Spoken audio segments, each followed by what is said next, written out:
Welcome back, everybody, to the Brazilian Dragon podcast. Today, we are talking about the Marvel Cinematic Universe from the year of 2022.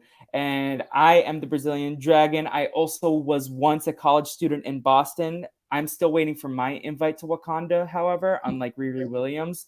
My name is Felipe. Welcome back, everybody. And I am joined to talk about this topic by someone who also had it in his media contract to have at least one shirtless scene per TV episode, like most of the Marvel superheroes. Daniel Strunk. Daniel, how are you doing? I'm doing great. Honored to be here. Honored to be here. I love the Marvel Cinematic Universe, so there's no better topic. Yes, and so I want to, before everything, we break this down. How are you doing these days? Like, what's new in the life of Daniel, or the Goodness. professor? Sorry. Life is good. I'm currently in Washington D.C. recording as we speak in a second apartment I have here because I split time between D.C. and New Haven for my legal practice. I am about to get married in May, so that's the exciting Early thing. It's been congrats. way too long of an engagement. For anyone out there listening, It was do not yourselves a even a year, favor. right? It was 15 total months of engagement from start to finish when we get married. Just set a date quick and go get married. There's no need to wait around like Daniel Yeah. did. It's just like go do it. I'm so excited to get married and I'm ready to do it. And then we're doing honeymoon immediately after in South Africa. So I'm very excited. So basically there's some fun stuff on the horizon for me. Ant-Man Quantumania, not quite as exciting as getting married, but it's coming out Thursday. So that I mean that Yes, it's coming out the day I'm intending to drop this podcast. Maybe I'll drop it a couple days earlier. Who knows? okay. We'll see what I Yeah. do. Actually, it's weird that it's coming out. This is something that, I don't know if this is totally off topic, but it's always baffled me that the release dates of movies are always listed as a Friday, but they are always released on a Thursday. This is like I have this. When I was making the outline, I was literally thinking about this because the Marvels technically comes out on my birthday, yeah, but the release date is the day after. So yeah, I was like, okay, the Marvels comes out on my birthday, but actually, no, it's not. When I was telling people like yeah, to not make plans that day, even though it's months away. yeah, yeah. This might dovetail into something we can discuss later, which is like the excitement of a new release. Because I think, to spoiler alert, one of my takeaways is going to be that I think the TV shows with Marvel has like diminished and ruined a little bit the excitement Yeah. of a Marvel movie release day. But I think also part of that is I miss the midnight premieres. Yeah. I feel like we have not had those in over a decade now. It seems like the default now is to just 5 p.m., sometimes even 3 p.m. on a Thursday is the earliest possible showing. I want to bring back the like midnight Friday release. I agree. As someone Yeah, who never got to experience one, because yeah, I don't think they were as popular. I think the last one that I remember was like people were doing it for the last Harry Potter movie, but I actually wasn't like super invested in going like to midnight premiere. So yeah. I never got to experience the midnight premiere. That's also annoying because if I back when I was on social media more regularly, I still like also lurk on Instagram when I'm bored at work. But people are gonna start posting about the movie at like Yeah, 11 a.m. my time if they're yeah, watching it like 3 hours ahead. So yeah. I would like to bring later showings. Also, if I'm fine with opening day being Friday. I understand that they're just trying to get more money in the box office for opening Mhm. weekend, but I'm happy to go in. Everyone can go only on Fridays. You can't go on this Thursday nonsense. That said, that would mean I don't have a movie on my birthday this year, but Which is that's fine. always It's the ideal. Marvels. Always nice to have a movie released on your birthday. That's super fun, Yeah. especially an MCU movie. I've never had one before because generally they don't do like July releases until like last year, from what I can remember. Yeah. But I do remember the Simpsons movie came out on my 10th birthday, which was exciting. Okay. I'm not a Simpsons guy, so I can't comment as to whether that's That's but fine. it's What any famous movie come out on your birthday? not that I'm aware of, no, but that I'm sure there's some random date or random website that'll be able to tell me if I wanted to look it up. Probably, yeah. But Yeah. what's your history with the MCU? One of my original intro jokes before I had that one written down was something about how you probably know this man. You might have he's famous. He's probably most famous from his appearance on Everything Is Super, the Spider-Man 3 podcast. That's maybe my most proud media appearance. Everything is super post show recap podcast. Love that. So my experience with the MCU dates back to, I would have been like a junior or senior in high school when Iron Man came out. And I remember seeing the trailer and thinking, honest to God, I thought that looks like a really stupid movie. I thought that just looks really dumb. So it's not like I started out reading these comics and knowing a lot about it.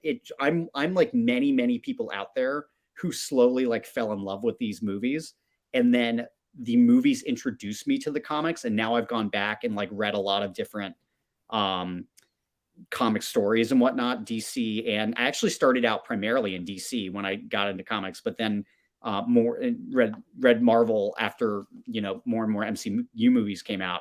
But I'd say that my real love of the MCU ignited. I would always go to every single one as early as I could. Like Thursday, 5 p.m., I was there. So you saw Iron Man in theaters? I saw Iron Man in theaters, but I'd say I started becoming a real fan who would go see every release at the earliest moment in like phase 2. Okay. Like phase 2 on, I'm at every release as early as I can get there.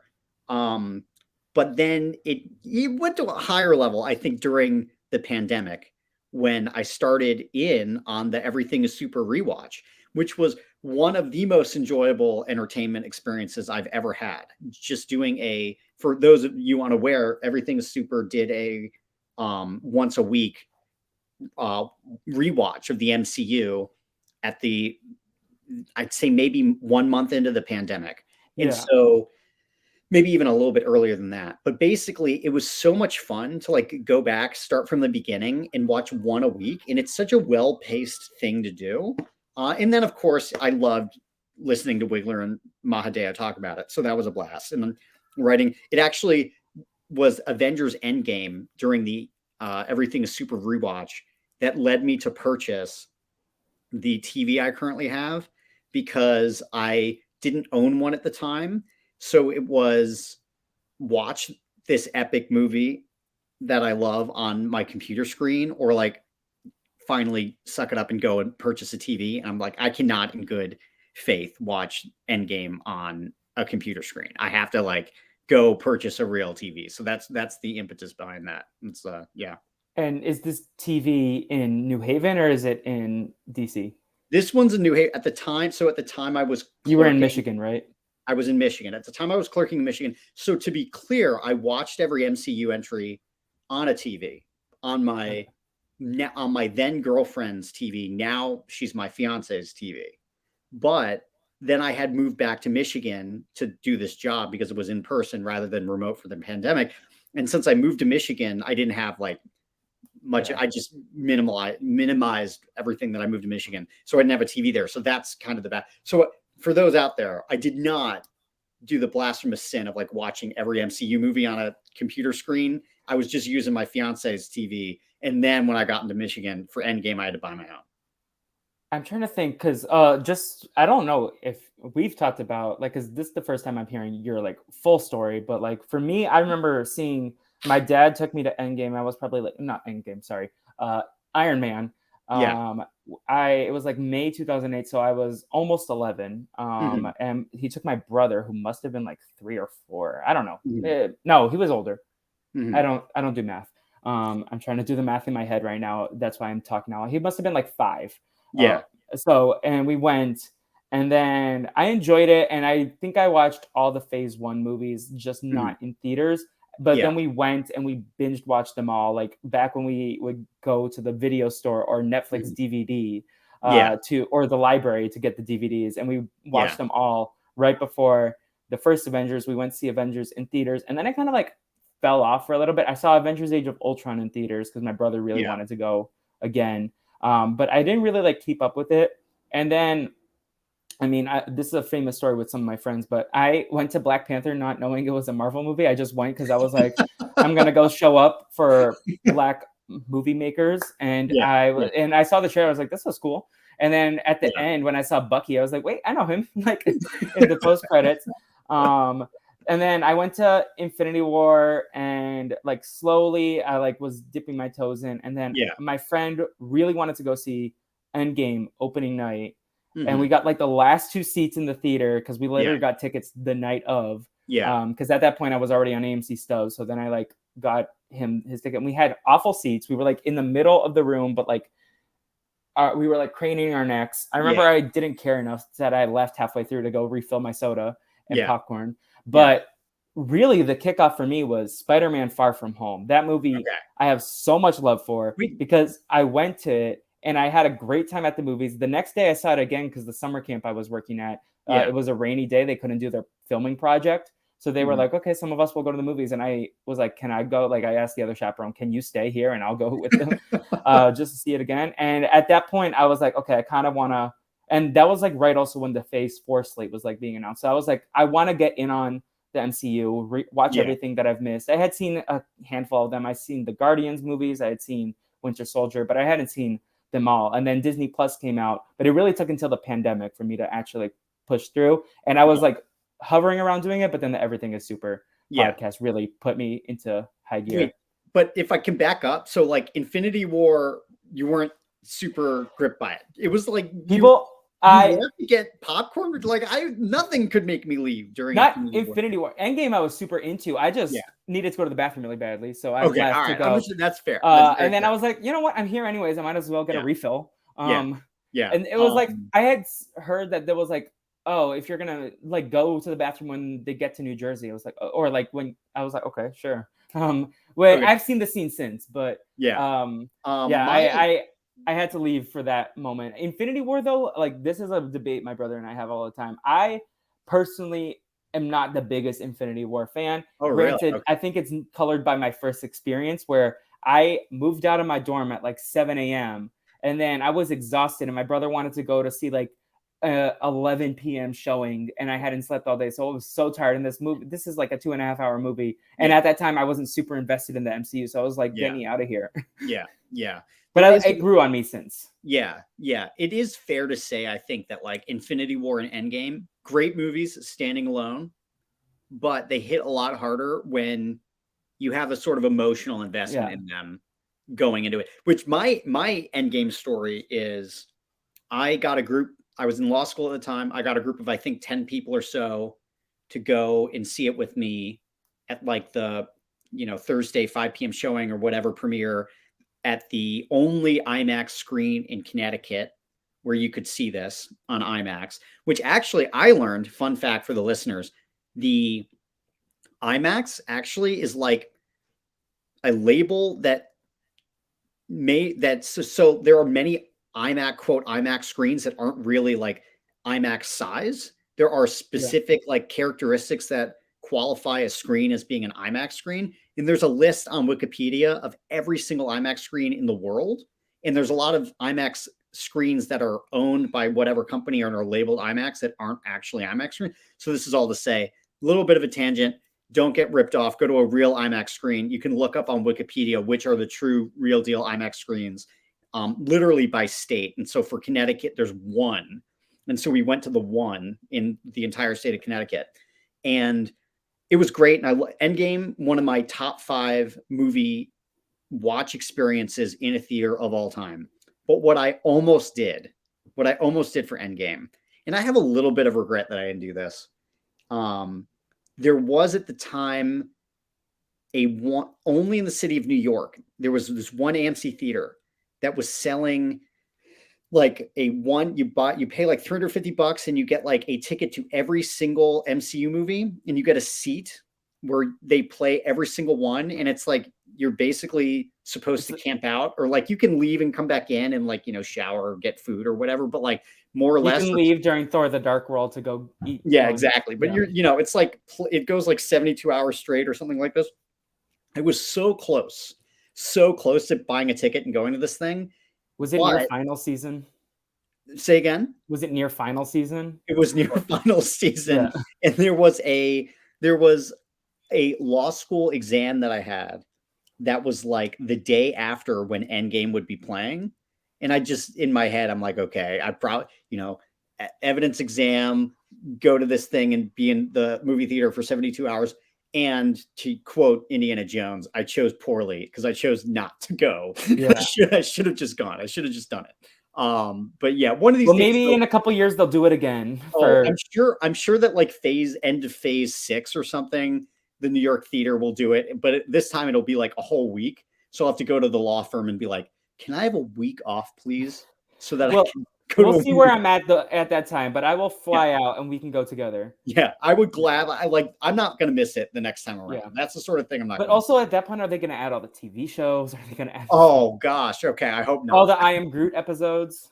Oh, I didn't put that in my document. That's not canon. Is that in the I have not seen that. If that's canon. They're like 5-minute episodes. I think there's Yeah. like 5. So like it will take Yeah. 15 minutes to watch, but I didn't put that in here. Like Yeah. also partially, I don't think What If should be canon, but besides the T'Challa episode. Okay. We don't have, this is not a What If podcast, but I Yeah. just liked it a lot more before I started realizing that they're all going to tie together at the end. So I didn't want them to tie. I like the single story issues. Yeah, I agree. My beef against What If is that these stakes can literally never go any higher than in What If. They've just like maxed out. Like what? Because the end episode of What If was if I recall correctly, like the villain wanted to destroy every universe in the multiverse. So that's it. Like it's never going to get more higher stakes than that. Which I don't know. I feel like this is what we're going to talk about, I'm sure. Yeah, let's get into it. So, just to like reset, if you were under a rock this last year, the 3 shows that came out for Marvel were Moon Knight from March 30th to May 4th, Miss Marvel from June 8th to July 13th, and She-Hulk: Attorney at Law from August 18th to October 13th. With that, which I definitely want to get your thoughts on, because I know it's low on your rankings, and my assumption is because a lot of the legal stuff wasn't up to snuff, like Better Call Saul's legal stuff was. Yeah, that's very accurate. That's very accurate. And then we got 3 movies: Doctor Strange in the Multiverse of Madness from May, Thor: Love and Thunder from July, and Black Panther: Wakanda Forever from November.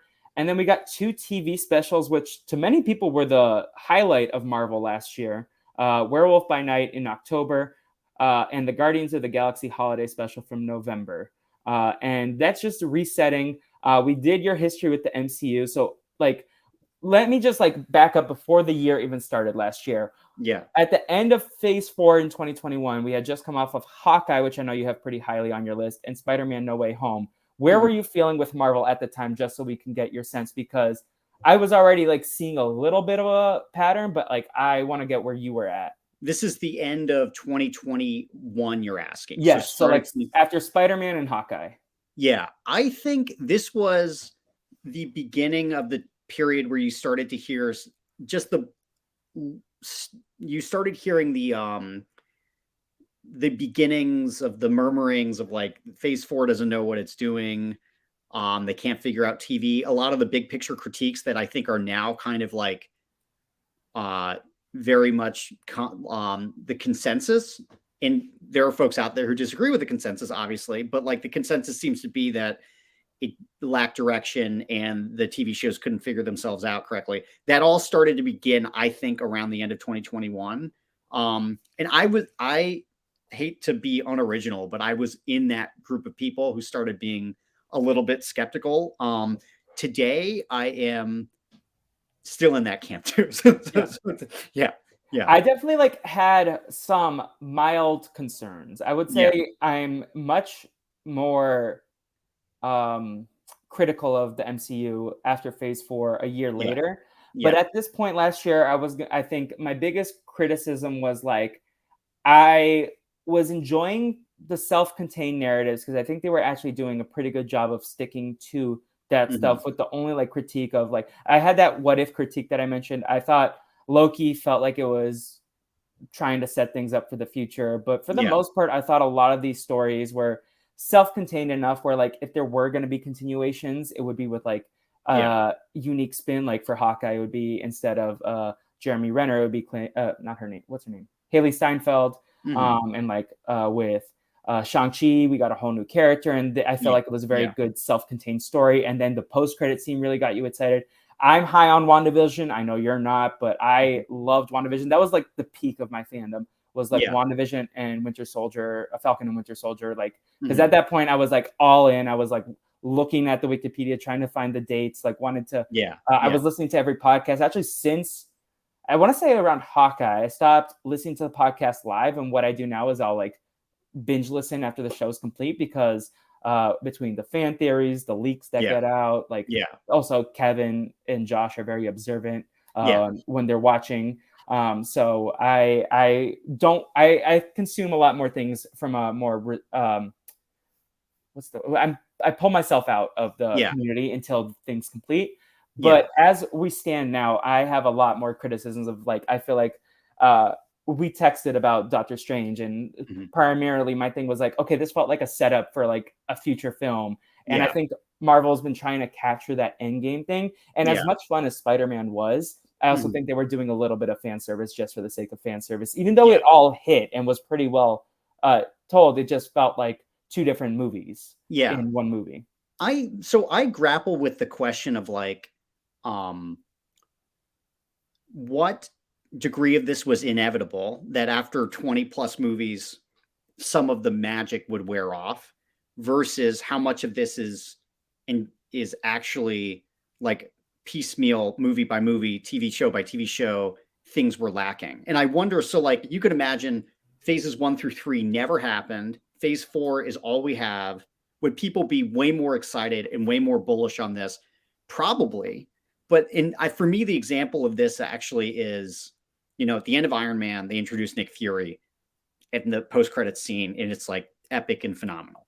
And then they do this with little by little, they keep introducing these new characters, oftentimes in like small little roles here and there. And then, they bring them into larger roles. Thor actually was first hinted at in a post-credit scene when they show his hammer. So like, but we're getting to the point in phase 4 where they've done that. Like, this shtick is now done all the time. So in Doctor Strange in the Multiverse of Madness, post-credit before scene, you say anything, if anyone's listening, we are going full spoilers. Full spoilers. This is not a safe space. If you are missing any of these projects, we will be talking about probably the whole MCU as a whole. So just if you don't care about that, just be warned now. Anyways, continue. So there's like, in phase 4, there were maybe 4 or 5 instances where they did this, where at the end of Doctor Strange in the Multiverse of Madness, for example, they introduce his future love interest. I forget the name. Charlize Theron. Yeah, I don't know the character's name, but it's,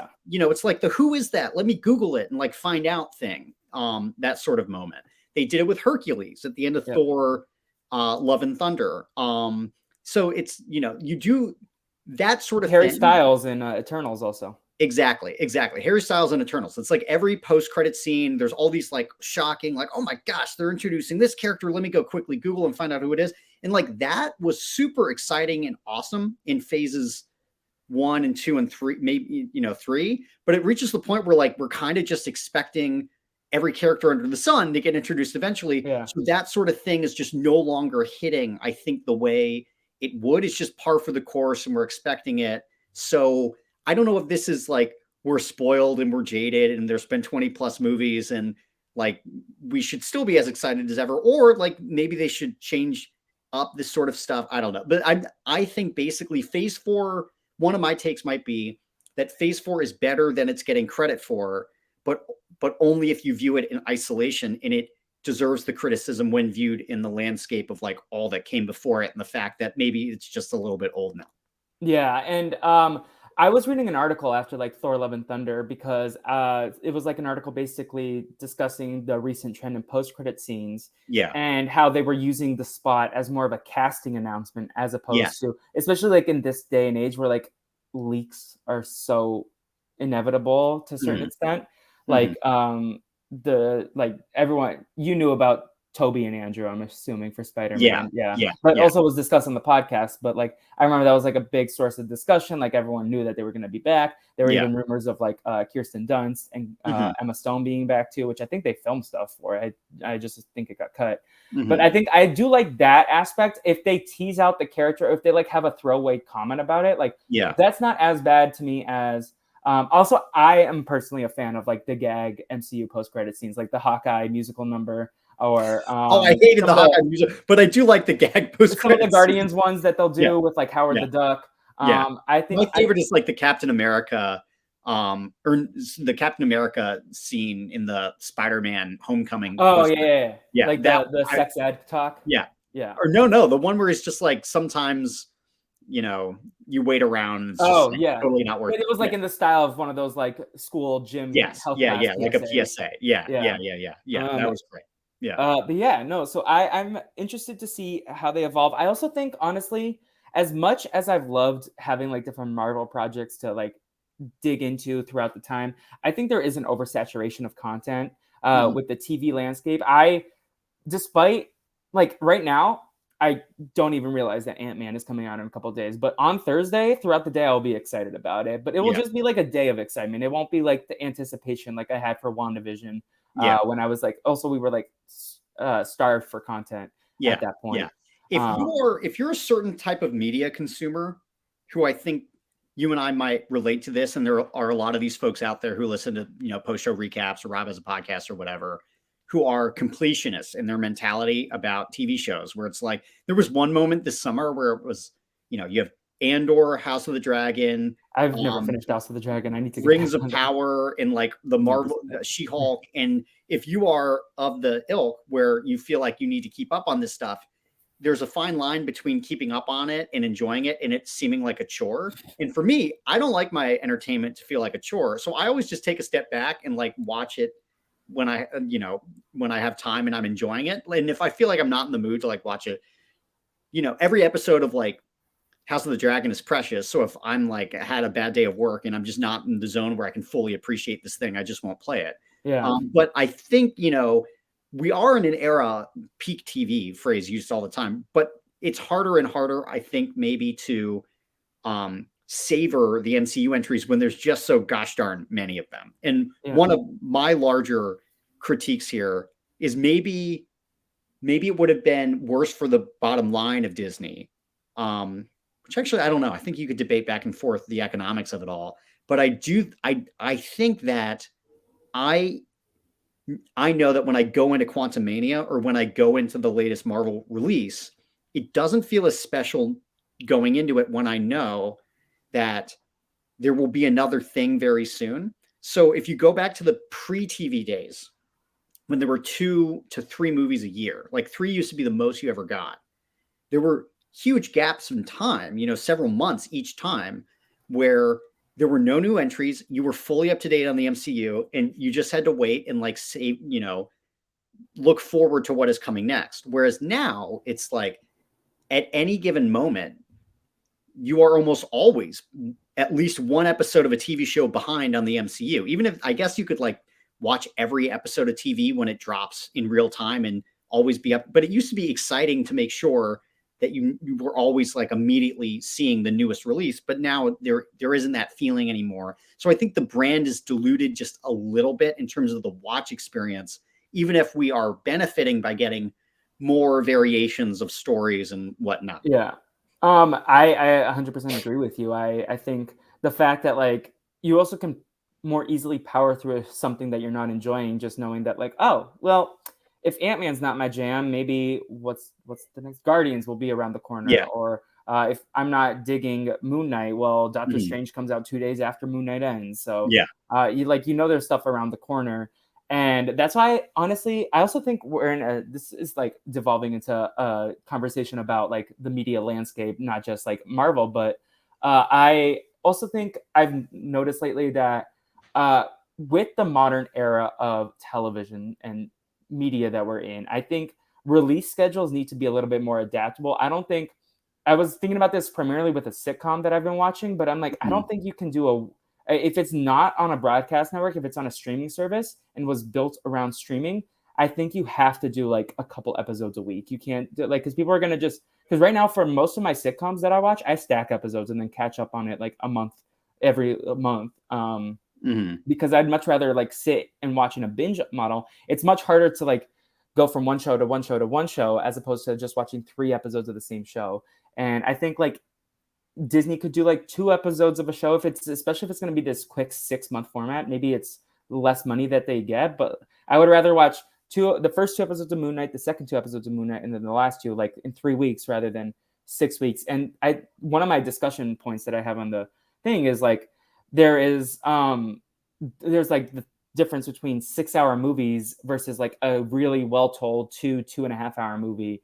Like I really think the last episode of most Marvel shows have not hit in the way that the last act of a movie might, because in a movie we generally know the big beats, if especially it's gonna like we know their characters returning in something. Whereas a TV show, it's like, well, the climactic moment is the last episode where they usually save the big CGI battle.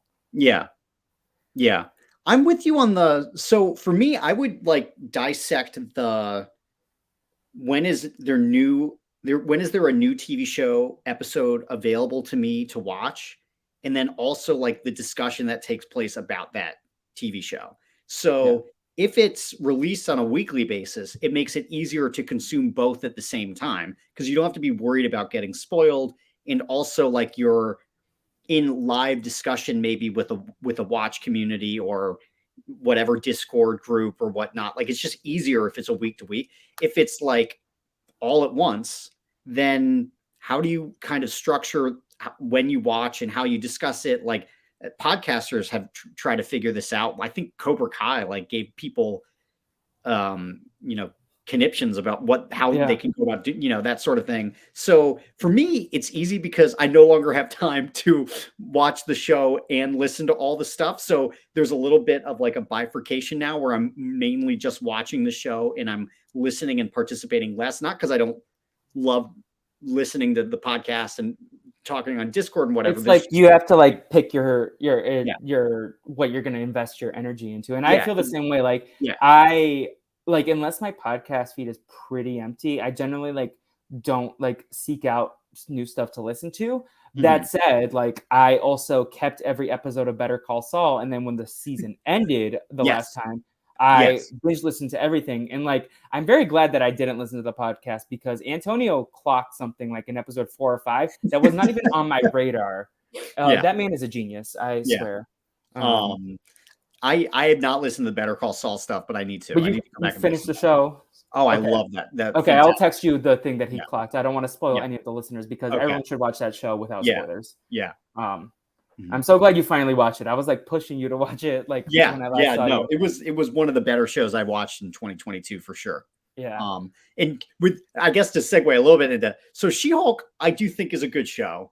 I know numerous people absolutely love it and adore it. I think it was people probably had different expectations going into it, and some expectations weren't met. So like, I never expected it to be a show predominantly about law, so I wasn't disappointed in that way. I think by that point, I was just a little bit like, it came in that moment when I was describing, where it's like House of the Dragon, Rings of Power, Andor, and She-Hulk. And it's like, of these 4, I'm sorry, She-Hulk is like 4 out of 4. So this one goes on the back burner, and I'll probably watch it when I'm finished with the other 3. Also, there is, for any law nerds out there, there is like an episode of She-Hulk where they show some legal document that she wrote to get, I think, Emil Blonsky out of whatever penitentiary. And it is whatever intern put this together, God bless his or her heart, because it was so bad, this Microsoft Word document. It confused what court they were in. It mixed like federal and state stuff. And like, it would very obviously be a federal jurisdictional issue because he's like a terrorist and this involves federal law. It was unbelievable. It took me totally out of it, especially when I was watching Better Call Saul. Yeah. They are like the greatest TV show that I've ever watched in terms of accurately portraying. Well, I do know Vince Gilligan has like researchers in his room. So one of whom is in clerked for the same judge as me. Is in a co-clerk family. You know him? I don't know. It's her. I don't know her really at all. It's like one of the things that, most of the people who clerk go on to be lawyers. So it's always cool and exciting to hear of like someone who did it and then uses it in a really cool way, like helping to write for Better Call Saul. Yeah, no, I know that the poor props PA probably did not hit it, but because Antonio was also saying like the only time Better Call Saul really got it wrong was in the early season one stuff, like Yeah. in terms of law, but like once you get through it, like it picks up. Oh yeah. I think She-Hulk was another show that I stacked, like not intentionally. I just was like very busy at work and not Mhm. putting my effort. And also like of all the Marvel shows, I was like, if I get spoiled on She-Hulk, I'm not going to be as upset versus if I get spoiled on Yeah. like if I got spoiled on WandaVision, I would have been irate or like one of the Yeah. movies. I don't like being spoiled. I don't know about you, but I stopped watching trailers. Yeah. Oh, I At a don't certain watch point. trailers anymore either. Yeah. Yeah, I think the last one I saw was like Eternals, and then I Yeah. did not watch the Spider-Man one. Yeah. Uh, Maybe what I would say about She-Hulk is if we are now in an era of Marvel, which we are now in an era of Marvel where there's a ton of it.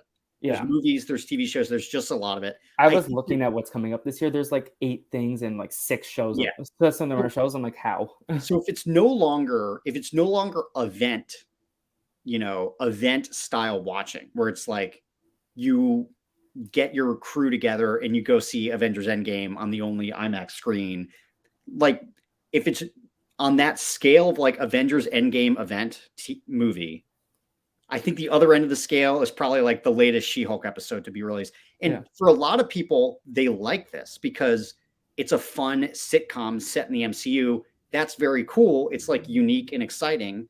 And I totally get that. If we are in an era of Marvel where there's just a lot of it all the time and it's not really like eventy, then it kind of makes sense to have a TV show of that kind. I think where Phase 4 lost a little bit of its luster with me to keep beating this dead horse is it just feels less of an event sort of thing. Yeah. Yeah. Which Yeah. is why the movies I think will still always be events to me. Like Yeah. I am going to be trying. Well, now I have to like recoordinate my plans because I had Yeah. tickets, but then I just got invited to my friend's birthday party, and Okay. I'm not going to like flake on a friend that I care about to go watch Ant-Man. So as Priorities. much as I want That's good. to Yeah. see, I'm going to try to do both that night, but we'll see what Yeah. happens. You should Uh, convince your friend to have to like do their birthday party at Ant-Man Quantum. yes. Do one Okay. of those AMC rent them theater things or whatever. Yeah, Yeah. Tangela, if you're listening to this, we're gonna try to do that. But that like the movies will always be events, but like also like the shows, like now that I'm not super in the social media space, like I can get like I won't be spoiled on things for the most Yeah. part, unless I like I'm going on Instagram when I'm bored at work waiting for my next tour. Yeah. But that one I just like I just need to be better at controlling my impulses to get on there. Yeah. But I will give She-Hulk some flowers because Mhm. I think She-Hulk and Miss Marvel really actually started to understand TV as a medium as opposed to Mhm. making those 6-hour movies. I think they were like formatting it in a way of a That's true. television show as Mhm. opposed to like a lot of the other stuff. Yeah. Besides WandaVision, which was clearly envisioned for the television style. But Yeah. I do appreciate that. And I also appreciate like the one cool part about Phase 4, or one of the cooler parts of Phase 4 is that they're allowing like creators to lean more into their style, whether it's Jessica Gao as a comedy writer or like Mhm. Sam Raimi and Taika doing their movies in their Yeah. style, like director and outdoor driven. I mean, you're a big fan of Werewolf by Night compared to the rest of your list. So Yeah. like that was very much like gothic horror universal monster movies, which is Yeah. probably why I didn't like it as much because I don't like that kind of stuff generally. But I like appreciate the stylistic choices that they're going for, even if the stories aren't as tight as I would like them to be, and a lot of them are looking towards like the next big like team up or the next big crossover event as opposed to the individual stories. Like Doctor Strange for me was very much like a little bit of a wash of a movie. It felt like it was just there for like uh base no what is I'm trying to think of the phrase. My mind is scrambled today. Like Well, set piecing.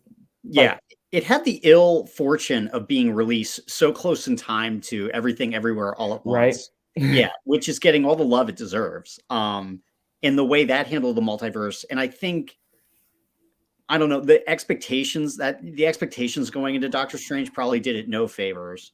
I think I liked it better than most, but I think so too, especially yeah, as I get further away from it. I like it more like I've been rethinking about some of my rankings from last year. yeah, Yeah. yeah. I think yeah, my critique of that is I just wanted more of the multiverse, and Yeah. we didn't, and yet at the same time, it's this bizarre situation.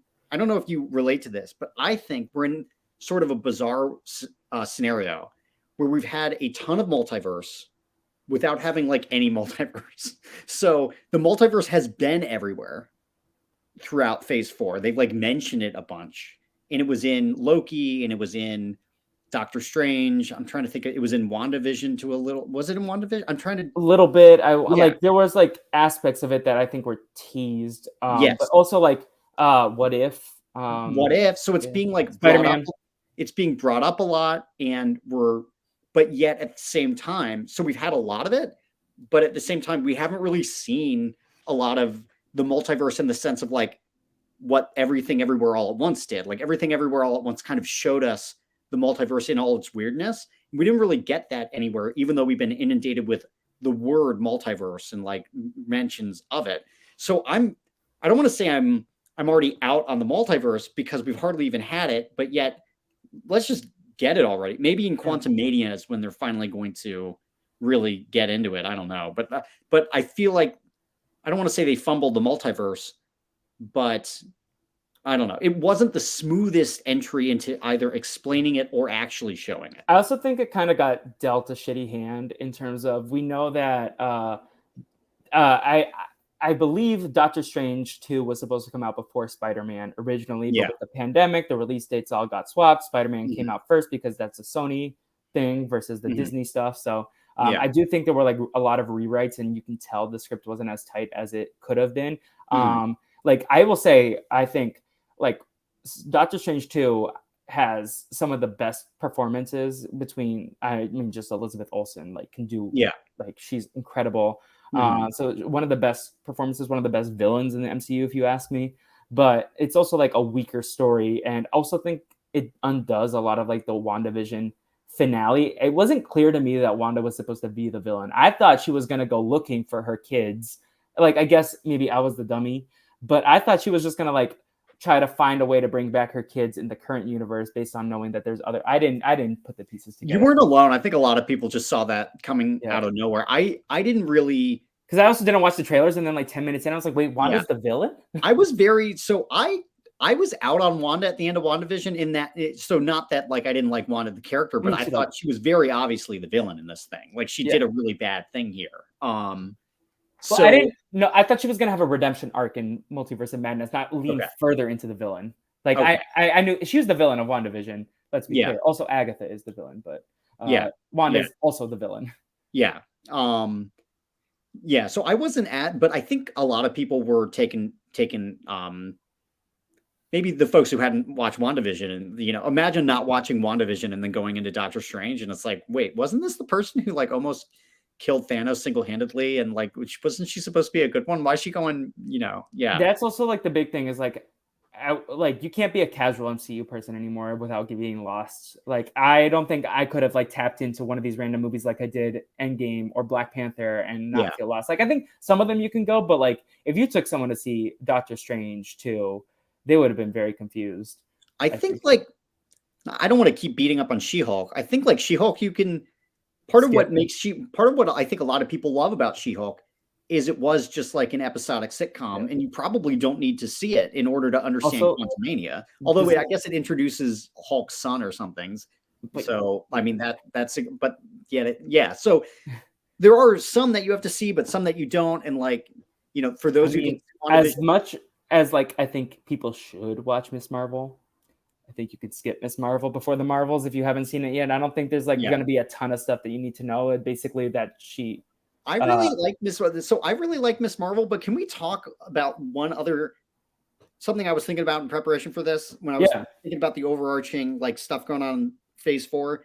There are so many different like random societies now within, and I'm not the first person to say this. I'm like the 50th gazillion person to say this, but like so many random societies now in the MCU, like whatever the group was in Miss Marvel that got like totally pieced out at some point and turned it like crystal or whatever. And then you've got Moon Knight, you've got like the Egyptian gods, and then you've got in Doctor Strange and the Multiverse of Madness. It introduces some like there are all these like secret societies, and I don't know. It's not just societies, but like there's so many storylines still up in the air. Like Secret Invasion is supposed to deal with the Skrulls, but I forgot the Skrulls existed for like until like I was looking at things that were coming out this year, because we haven't got a mention of it since like Far From Home or maybe WandaVision. Like there's so many stories that are being juggled in the air where there's like the Cosmos stuff. Like who knows what that power broker scene at the end of Falcon and Winter Soldier is supposed to lead to. Yeah, there was like, that. I haven't thought about them in a minute. Yeah, so I have a friend and a colleague who like is totally out on superhero movies in the MCU, a hater. And you hate her? No, I don't hate. It's a him, but I don't hate him. He is a hater of the MCU. I thought you said you. No. He's great, but he's a hater of the MCU and superhero movies.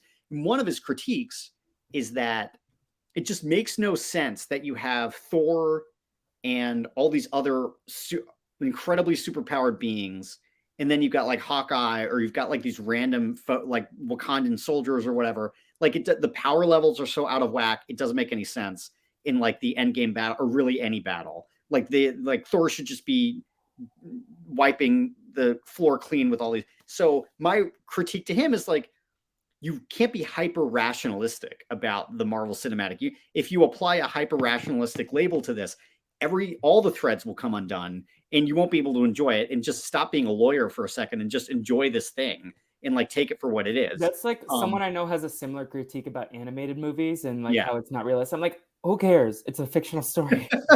But so you could apply this critique to me when I just said like there's all these societies now, and what's going on with that? It makes it harder to like feel as if the universe is real and like a congealed thing. But at the same time, I think it's like a fine line of like, what are the things that we can look beyond? What are the things where it starts to unravel? I'm not actively trying to make it unravel, but at the same time, it's like, you know, in the Eternals, there's a huge head sticking out of half the earth or whatever. And like now, no one's talking about that. Except for one Google search in She-Hulk.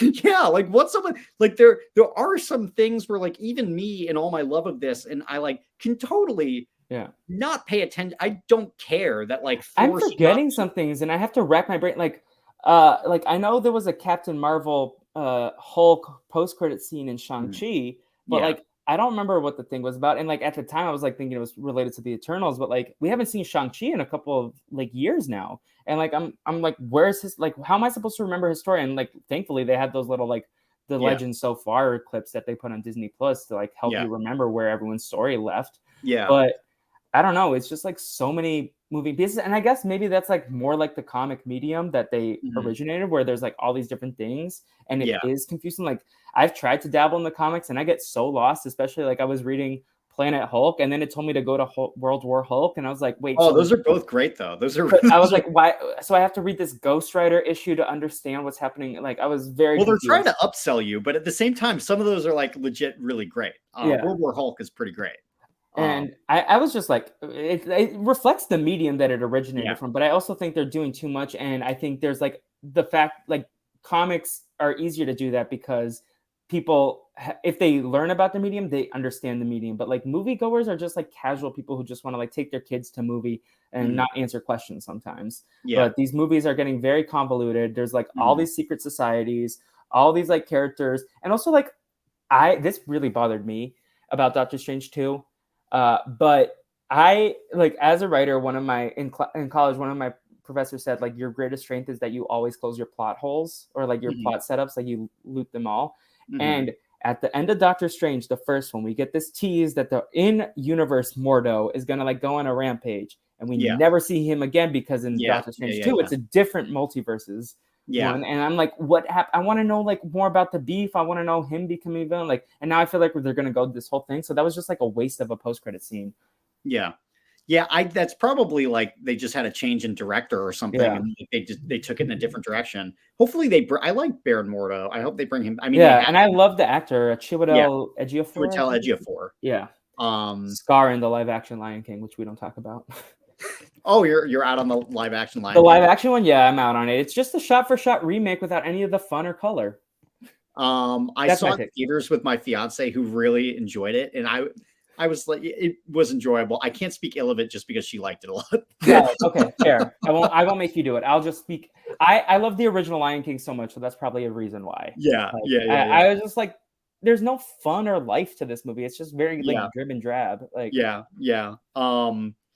Yeah. So the other thing, Doctor, kind of a little bit semi-related to the post-credit scene, he just gets this third eye, and then by the post-credit scene, it's like NBD. yeah, You know, it's they make it out like it's this huge cliffhanger, but then in yeah, the post-credit scene, he's just totally fine. So there's like a little bit of a tension killer there. Yeah. yeah.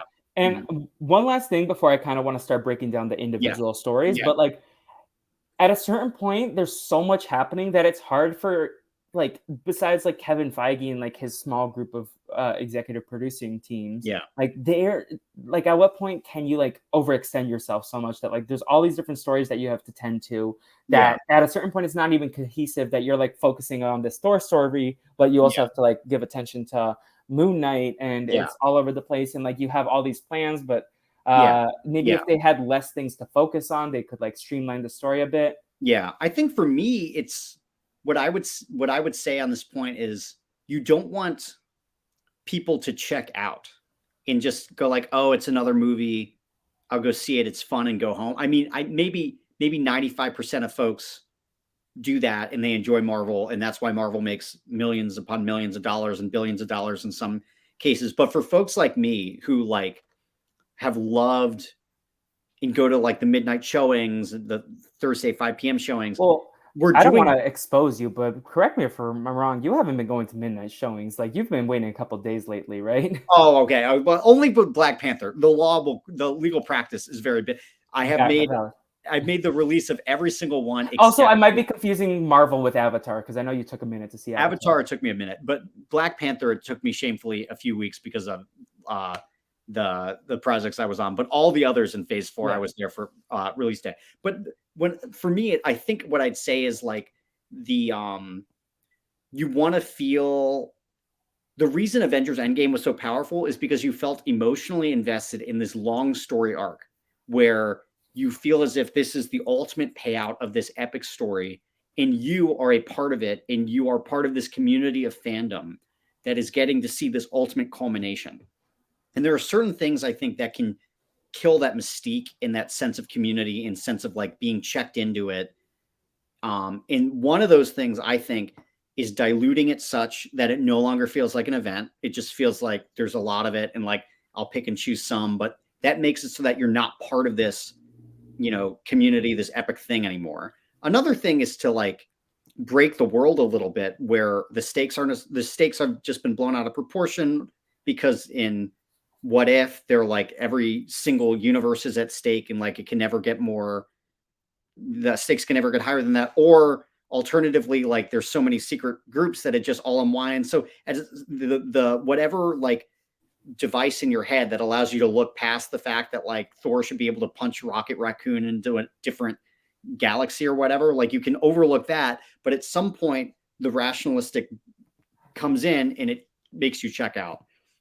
And I wonder if Phase 4 a little bit with all of the, again, there's a head growing out of the earth and like no one's talking about it. Like that probably breaks the mystique just a little bit, just a Yeah. little bit. And we're not talking about the X-Men Mystique.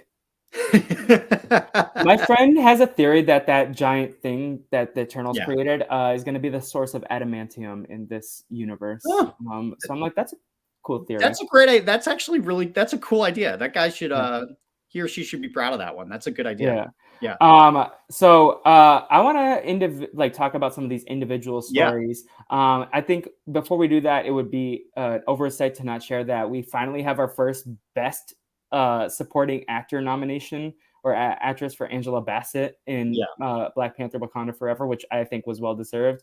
Mhm. We'll talk about all these things and take it wherever you want in terms of like Yeah. discussing these projects. Do you like want to start with a certain one? Do you want to like just go back and forth? Let's I go. have I have them in order of like the average placement on our both of our spreadsheets. But if you want to like pick one that like you really want to talk about, we can go back and forth and pick different ones. Let's start with Black Panther because it was the most recent, and you just brought up the tremendous performance of Angela Bassett. I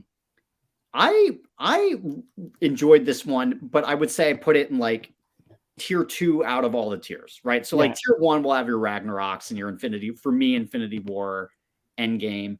I am a sucker for Captain America, the First Avenger. I just love I was looking at your spreadsheet and it was like, oh, the 3 Captain America movies back to back. Yeah, some movies, it's like it catches you on the right day in the right mood with the right message. Like the popcorn is just perfectly greased or whatever. And like Captain America, the First Avenger was one of those for me. It just like, I get it. I'm idiosyncratic in my love of Captain America, the First Avenger.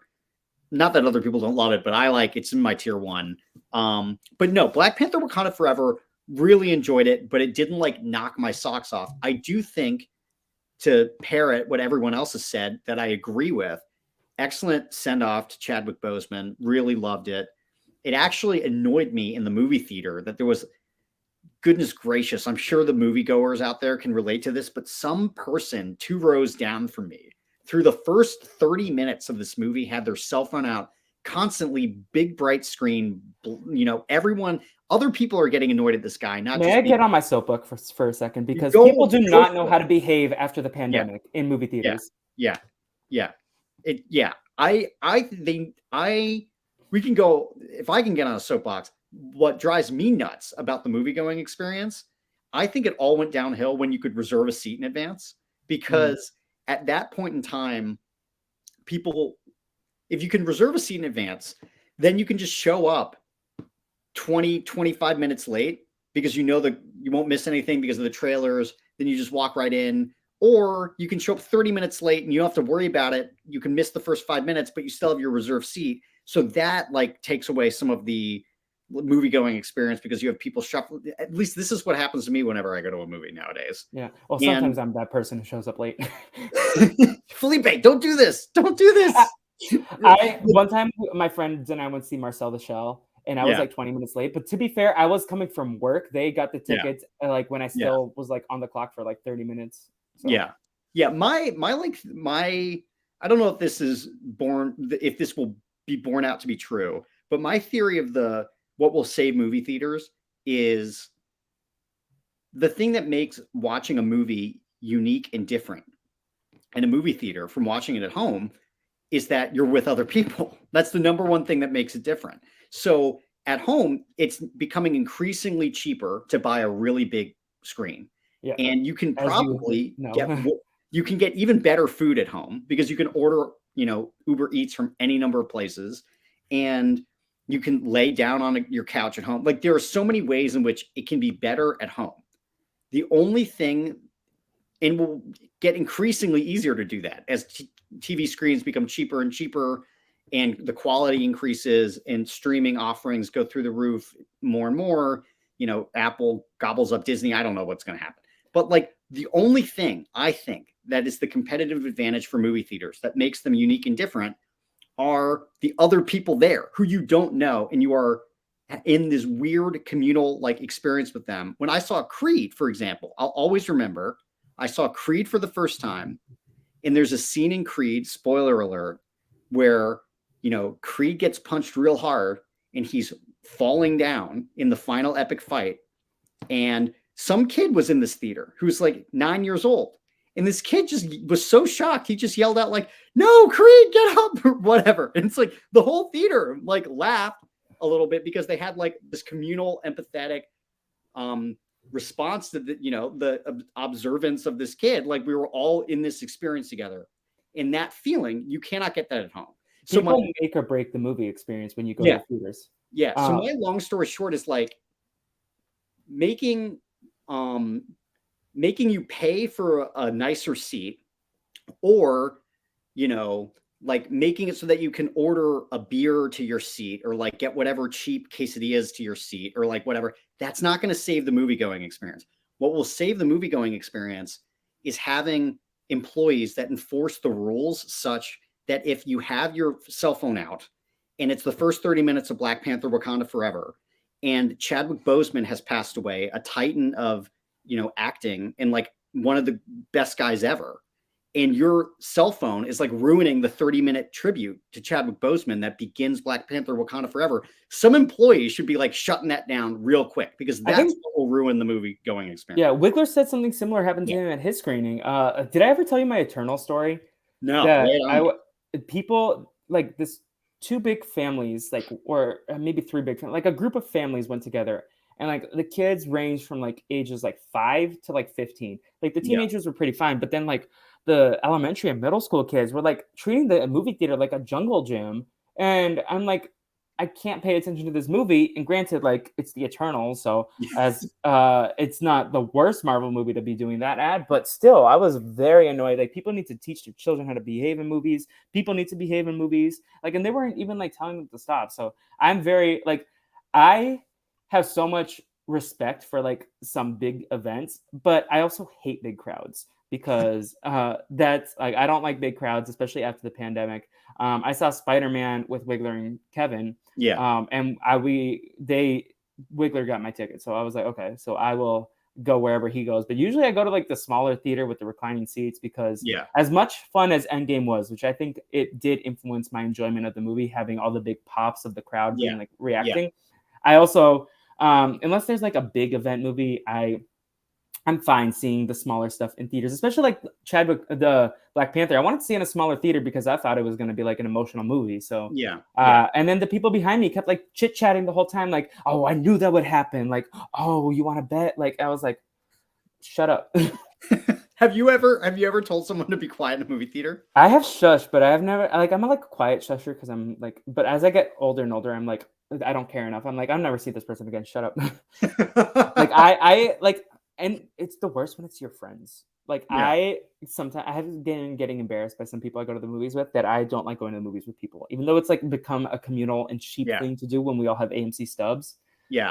I just don't like some of my friends. I think you've got to have a pre-movie conversation about the etiquette of it all. You know, are you a movie talker? What are we going to do here? And just like set the ground rules before you even go in. Yeah.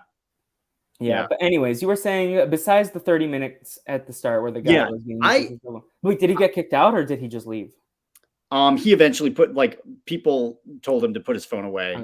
Like multiple people, and he did. I turn off my phone, so I'm old school. I turn off my phone. I don't have like there's a movie theater actually that like has no service, so sometimes I'll go there. That sounds like that's fantastic. I would go there all the time if there was a movie theater that didn't have service. So I enjoyed Black Panther Wakanda Forever. I don't know why it ended phase 4. Like I don't really get. I think they decided to end phase 4 with it because they just wanted to draw a line and start over, and they just. I think the phases are arbitrary and ridiculous. Yeah, exactly. Great fishback quote. But on the whole, I enjoyed it. I can't say that I loved it as much as I love Black Panther, but for understandable reasons. Do you think that they should have? And my answer is no. I don't think they should have recast Chadwick Boseman, but I do wonder if they had done so, what sort of movie we would have gotten and how it would have been fundamentally different. I think they made the right call, but at the same time, his presence was clearly lacking in this. Yeah, no, I think they made the right decision, and it was like the decision that I think the cast would have preferred. Also, like the cast and crew. Like my biggest takeaway from seeing that movie was like giving it up to Ryan Coogler. Like not only did he lose a cast member and a personal friend, but like he was able to like pick up the pieces and create this very like. A lot of my complaints have been about the lack of cohesion in the storytelling, but this was a very cohesive, well-told story. Great villain, if you ask me. Like there were comedy pieces to it as well. Like it was visually incredible. Like I remember some of my people were like, "This is what people wished Aquaman was," and this is like what James Cameron has to compete with, and then he like superseded his expectations. But I just have so much respect for Ryan Coogler. I want to watch more of his movies after seeing this because I think he's such a talented writer and director. And I just think I think it's kind of a crime that he's not nominated for Best Director for this movie just because of the task that he had to take, even though I'm sure I don't even remember who's up for Best Director. Spielberg, I know. I think like the only way you could bring back Black Panther, that's a hard sentence to say, is doing it the way they did it, where one of the characters evolves, or you cut into the multiverse and have Killmonger, like a different Killmonger, which I think this is one of the best ways. I know privately you were telling me that you thought Nakia would have been a great Black Panther as well, which I Yes. agree. She was my favorite character in the movie by Yes. far. And in the Yeah. first movie, I didn't really think a ton of Nakia, but Mhm. this movie really like I would stole have the show. I would have much rather had Nikki. Like if I was given the authority to choose the Black Panther, I probably would have chosen Nakia. But a friend pointed out to me that like I guess it's I think in lineal. the comics she is Yeah. Shuri is also Black Panther at a certain Okay. point. Yeah, Yeah. but I guess it like has to stay in the family or something. But then that introduces questions as to like why can't they just give it to Yeah. Nakia? I feel like Well, she I would do also pretty think great. how they again, spoilers, if you're this Mhm. far, you probably already know this is a Yeah. spoiler Yeah. podcast, but at the end when they have his son, I Yeah. think this is like a nice chill way to like have him in place for like a new Black Panther and like Yeah. just have some more distance pass. Mhm. And even if it's not like the kid's like what, 5, he will be like 10 years, 15, he'll be 15, but like the Marvel timeline is probably going to jump around a couple years, so they can Yeah. cast someone in like 5 years, and it'll be enough distance, and it will still be honoring the legacy of Chadwick without being so raw from like the years. Like that was one of the most shocking celebrity deaths. Yeah. Was Yeah. Chadwick Boseman passing away? Like, and that was also like a month after Naya Rivera, which Mhm. I don't believe you were a Gleek, but Naya Rivera was very important to like my like coming of age shows. So it was like that was like a rough summer in terms of Yeah. people that we lost. And I just remember like everyone was like, "How?" Like, and he Chadwick Boseman, from everything that I've ever read, he was an incredible dude, like just the Mhm. nicest guy. Yeah. Yeah. Um, yeah, just phenomenal human being. Um, I still need to see 42. oh, I love 42 was a good underrated movie. Like Warner Brothers movie. I see the clip of him hitting the baseball all the time yeah. because I don't watch baseball, but I love baseball movies yeah. yeah. Fever Um, Pitch. Now that you're a New Englander, are you a Fever Pitch fan? I I've not seen that. That's a Red Sox movie. Oh, okay. One last thing I'll say about Black Panther for like just looking ahead to Black Panther 3, if I can poli-sign nerd out a little bit. As you One of the should. things I like about Black Panther is he's or she is the only superhero who is both, to my knowledge, both a superhero and a head of state, which I think is very cool because it introduces unique like storylines and characteristics. Like and Chadwick Boseman was very good at playing Black Panther, the head of state, as well as Black Panther, the superhero. Which I hope in a Black Panther 3. I know like Black Panther 2, we got into like geopolitics and like what do we do about Namor and like that's. But it didn't feel as um, head of state oriented to me as Black Panther 1, which is what makes Black Panther very unique to me. And I hope they recapture that in Black Panther 3 to the extent Yeah. that there is a Black Panther 3. I saw recently that Kugler's down, which I would have been shocked by Mhm. beforehand. I thought like dude earned his like time to You like can go go do make an whatever he indie wants. film. Like Now do you do whatever like you want. Marvel, you go do your But like if yeah, he wants to, like let him keep exploring this universe because I think yeah, yeah, he's like the best person to do it. mhm, What he's done with this yeah, franchise. This is probably like I know a lot of people say the Guardians is the strong, and you probably would say Captain America, but I think Black Panther to me like is up there with the strongest like franchises so far. And yes, they only have 2 movies versus some of them have 3, mhm, but I think like these 2 Black Panther movies are in my personal top 5. But yeah, I also loved Namor because like I could identify with him as like someone who's like I have indigenous roots, but I'm also like Latino, and I thought that was like such a cool way of doing the story. Like there were small little details also that I loved mhm, about Namor. Like throughout the movie, you would see the Wakandan font, and it would be different than the I forget his tribe's name, but like the Namor font. yeah, yeah, So I just thought, and also I thought Tenoch Huerta was fantastic. One of my favorite villains. Like he's in my top 5, no doubt, mhm, between him and Killmonger and Thanos and Scarlet Witch. And I don't know who would round out that squad, but that's my Mount Rushmore. I know he's lower on yours, but I think you also have some great villains in your list. yeah. Um, Well, villains are just hard to rank, man. I think villains are there were some on way your list. I'm sorry, dude. I had no idea who some of these people were. I was like, who is this? there's And there's so many, and there's also like oftentimes the question of like, is this person actually a villain?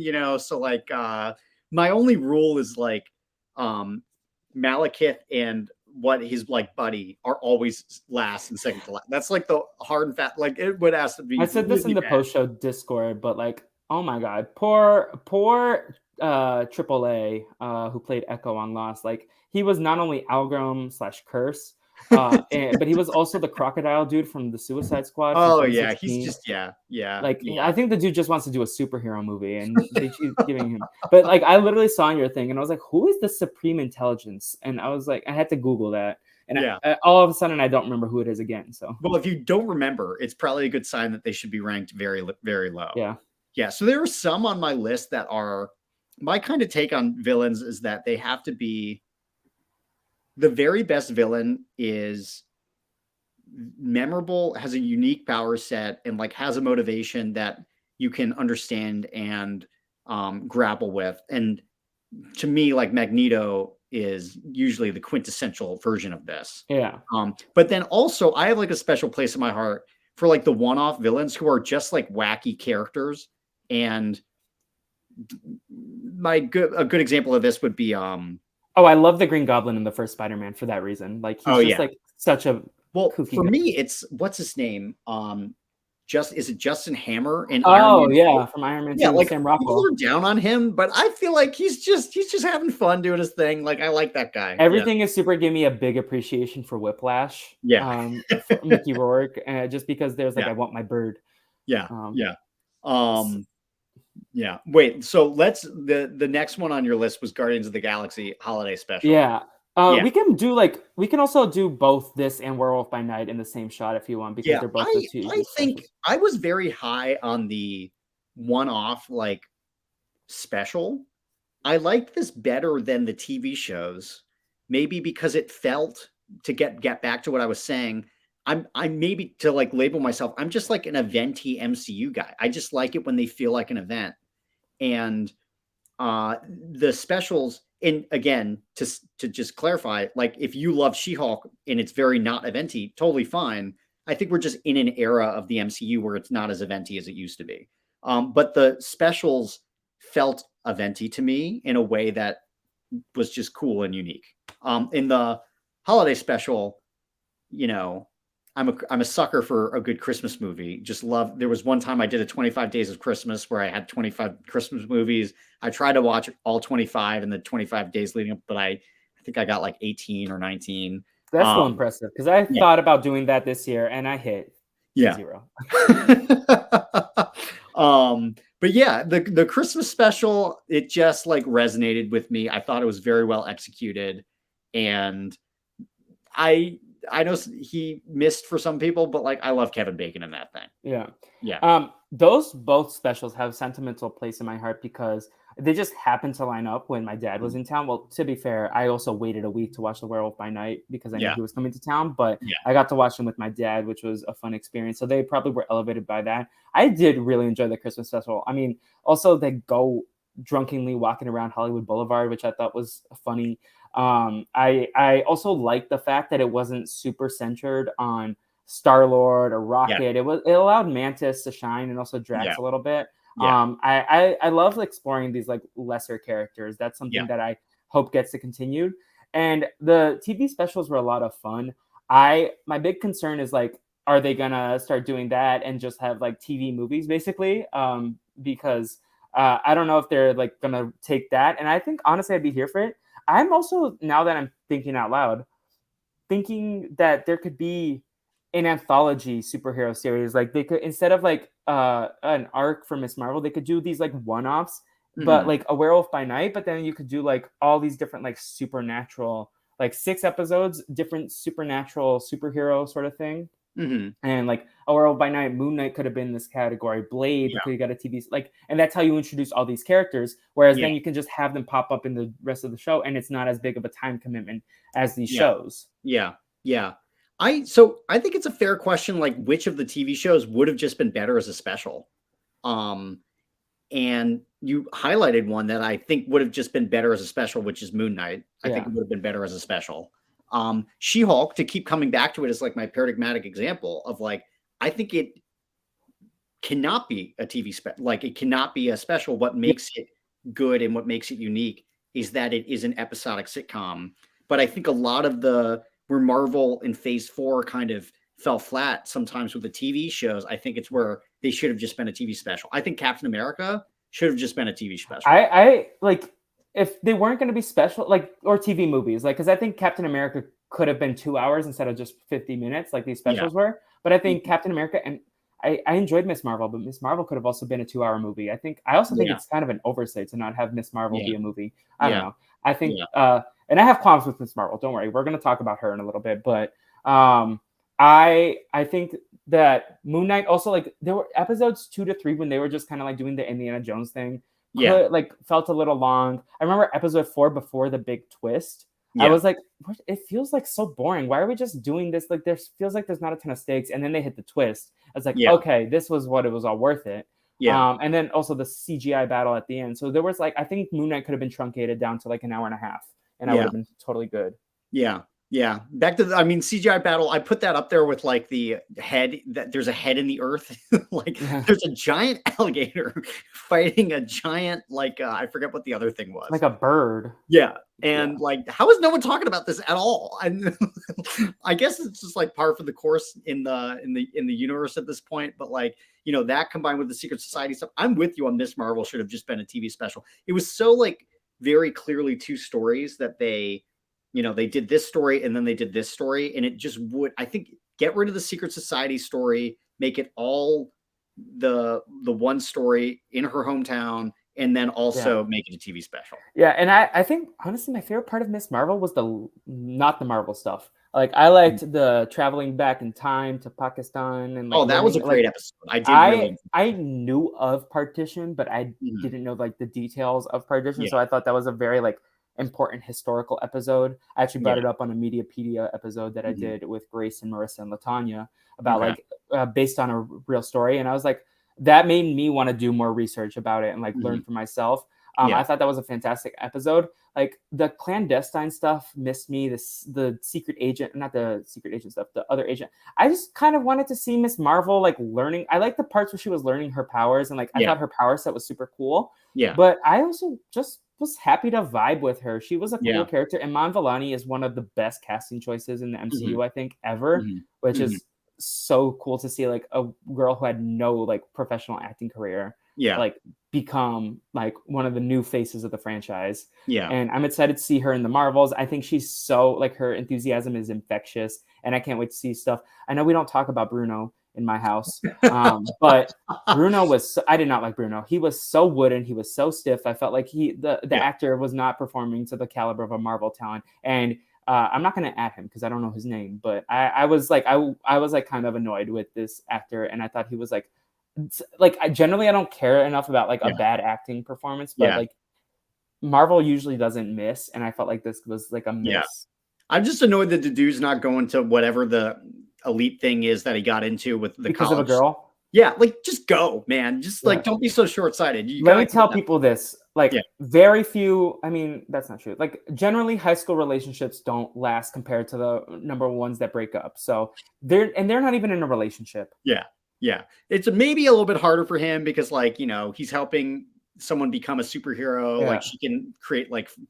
Also, like, what's the situation? Does his parents not exist? Like, does he live in that like Radio Shack by himself? I think he lives with his grandma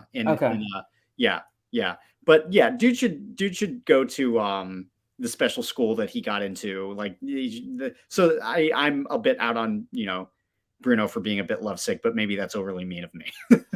I'm trying to look up the name of her friend. I liked not Nakia. She was cool. I liked her storylines about like campaigning for leadership in the mosque. I thought that was like a cool little storyline that I didn't expect to come from the show. Like, I enjoyed parts of Miss Marvel, but I also like didn't like other parts of it. And honestly, the Marvel stuff was the parts that lost me the most. Also, how do you feel about her being a mutant? It was just so out of nowhere. It's like, you've got like so Marvel fans have been waiting for like over a decade, over longer than a decade, like wondering for a very long time, what would mutants look like in the MCU? And then, of course, the like Fox deal happens where it will literally become a reality. And there's these expectations, and like that's how they first introduced it. It's a bit weird. It's It just like went bizarre to me. to me, it felt like very much for the shock value to like have Yeah, the moment and like have it yeah, trending on social media more yeah, than like an actively smart creative choice. Maybe I will eat my words in a year if yeah, they have a good plan, yeah, but so I'm open to being proven wrong. But I felt like I know one of my friends, she's a big comic person and she's yeah, actively not going to watch Miss Marvel because she's found that out and she's like, no, that is not correct. She is not a mutant. yeah, And like, which at the end of the day, it's like a medium for the film audiences, not as many like it's like trying to adapt things. yeah. But I think it was just for like the quick like I blip agree. of I think it was moment. probably for shock value. It was Yeah. also, I think a post-credit scene where Bruno, the guy, Yeah. your favorite actor, this guy introduces mutants to the Marvel Cinematic Universe. Who would have thought? Like of all the ways in which the news could be broke. Like that's it. And maybe this is my conspiracy theory. I haven't watched the scene since it aired. Yeah. Or since I watched it for the first time. Yeah. But there's probably an easy way they can retcon it. I don't remember what the exact wording was, but I believe it was like something like, There's something like Kamala, there's something in your body. It's kind of like a mutation. Like, I don't remember if that was the phrasing, but I don't think it was like specific enough that he said you're a mutant. He yeah. said there might be a mutation, but then I they mean, could just retcon it and be like, oh, I misinterpreted that wrong. But what like there you has actually mutation history in your bracelet or whatever. okay. All right. I thought you were gonna go somewhere like you have some like sort of disease going on. Oh, Like no. yeah. Yeah, yeah. It was just that was I think it was a weird shoehorn to have, but I'd say I don't was I low on Miss Marvel in my rankings? You I had think it at 30. Sorry, 1 second. You had it 31. at 35. You had Miss Marvel at 35, Okay. She-Hulk at 36, and Moon Knight Okay. at 37. Yeah. Yeah, I stand by that. I think like on the whole, but yet again, I'm gonna be lower on most TV shows. Yeah. Yeah, yeah. The ones I'm high on, I guess, are the TV specials. And Hawkeye. And Hawkeye. I really loved Hawkeye. I just love It's a Christmas story. I guess that's it, dude. I'm a sucker for the Christmas stories. I also think Haley Steinfeld was excellent. Jeremy I'm a Renner, big Florence Pugh fan, so I yeah. was like that episode that they had the macaroni and cheese. Oh yeah, That man. that was Yeah, I yeah, would watch that on TikTok. That's when I was like super into TikTok, and I yeah. would just like watch all the people saying she sounds like the female version of Gru from the Minion movies. No, Um, she was great. I really enjoyed Florence I'm Pugh. excited to see what she does. Like she's gonna headline the Thunderbolts, which comes out Yeah, around my birthday again. yeah. And she's gonna be the much better part of the MCU than her "Don't Worry, Darling" co-star Harry Styles. Are they even doing anything with Harry Styles? And He's supposed to be Thanos' brother, but I have no idea when he's no, gonna show he's up next. definitely Thanos' brother, but I don't know if they're doing I Eternal. don't I know don't. what's next for the Eternals. I don't know what's next for Shang-Chi. I I want to think know they're gonna. what. I think they're gonna try to pretend the Eternals doesn't exist. It'll be like the Incredible Hulk of Phase 4. Although there has been more love lately for the Incredible Hulk with Emil Blonsky and like Yeah.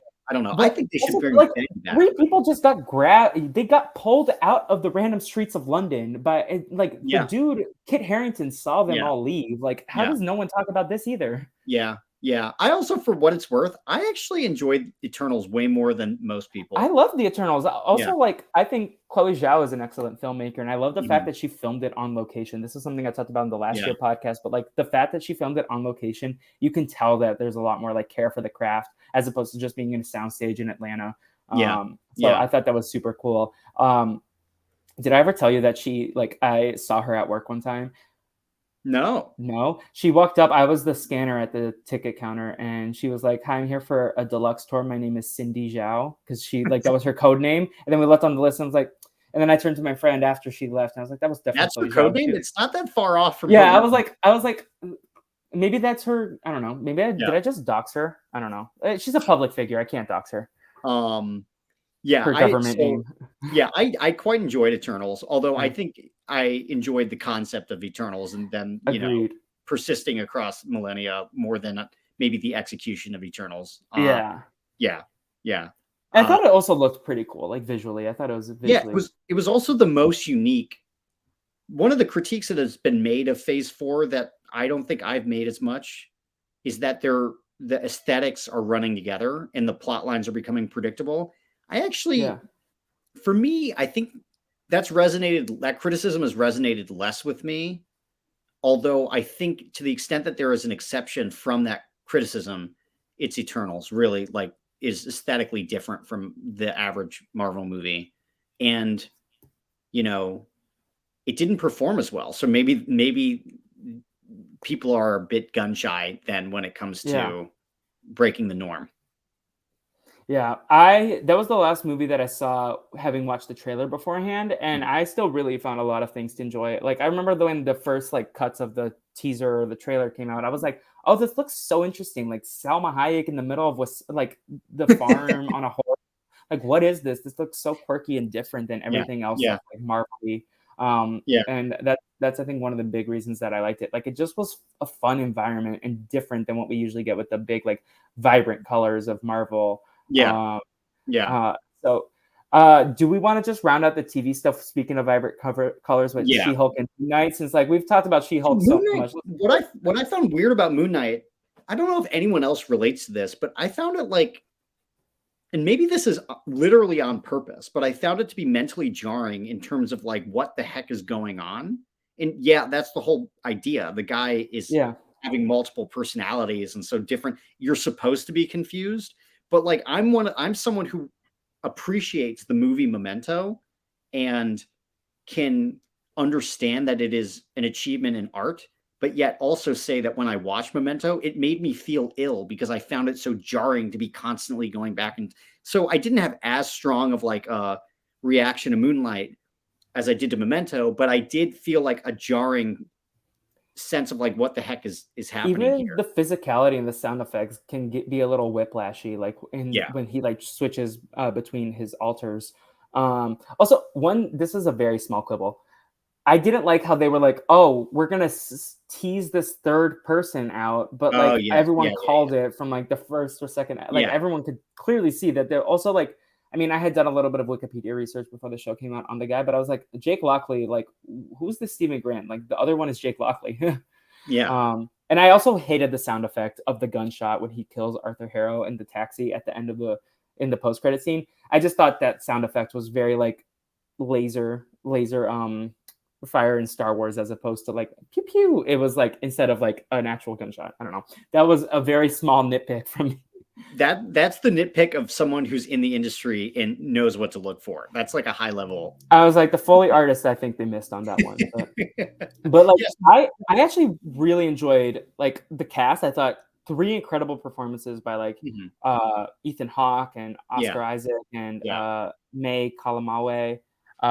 And I thought Arthur Harrow was interesting. Like I thought it was like a different kind of villain. It was like very cult leadery. Yeah. And I thought that was interesting. I know he's low on your list, but I found him fascinating. I thought Ethan Hawke was such an interesting dude in this show. Like he was like I thought his performance was really like intriguing, Yeah. and the whole like the episodes where they're in the hospital and like he's playing the therapist. I thought Mhm. such a weird, quirky little show. Yeah. What was he trying to do, the villain? I Refresh don't my know, because memory. then he sacrificed himself at the end. So like at least he like believe he like stays with his belief. It's not just like culty in the sense of like, oh, I'm gonna like say all this stuff, but not actually participate. I did Yeah. appreciate that he like was a man of his word. Okay. I honestly don't even remember what. He was trying to find the balance in everyone, right? That Yeah, like well, this, didn't he like have some sort of cosmic scale that could measure yeah, everyone and spit out whether or not they were net good or net bad? And then yeah. philosophically might have some quibbles with that, but but I don't remember maybe this speaks to Moon Knight, and I just found it confusing, and I just frankly don't remember much of the plot because I found it very jarring. Yeah, and a lot of it was also repetitive. Like a couple of the Yeah, episodes, like I said, it was like Indiana Jonesing. Like they yeah, were just going through the temple, and yeah. Which I normally did I love some Indiana Jonesing, and I can't are wait you for Indiana Jones 4. Or no, Indiana Jones 5, not Indiana Jones 4. Not waiting for that one. But yeah, it's you have to have a sense of the stakes and the plot and the characters and what the heck is going on. And for me, and the power set also, like what is this dude's power set?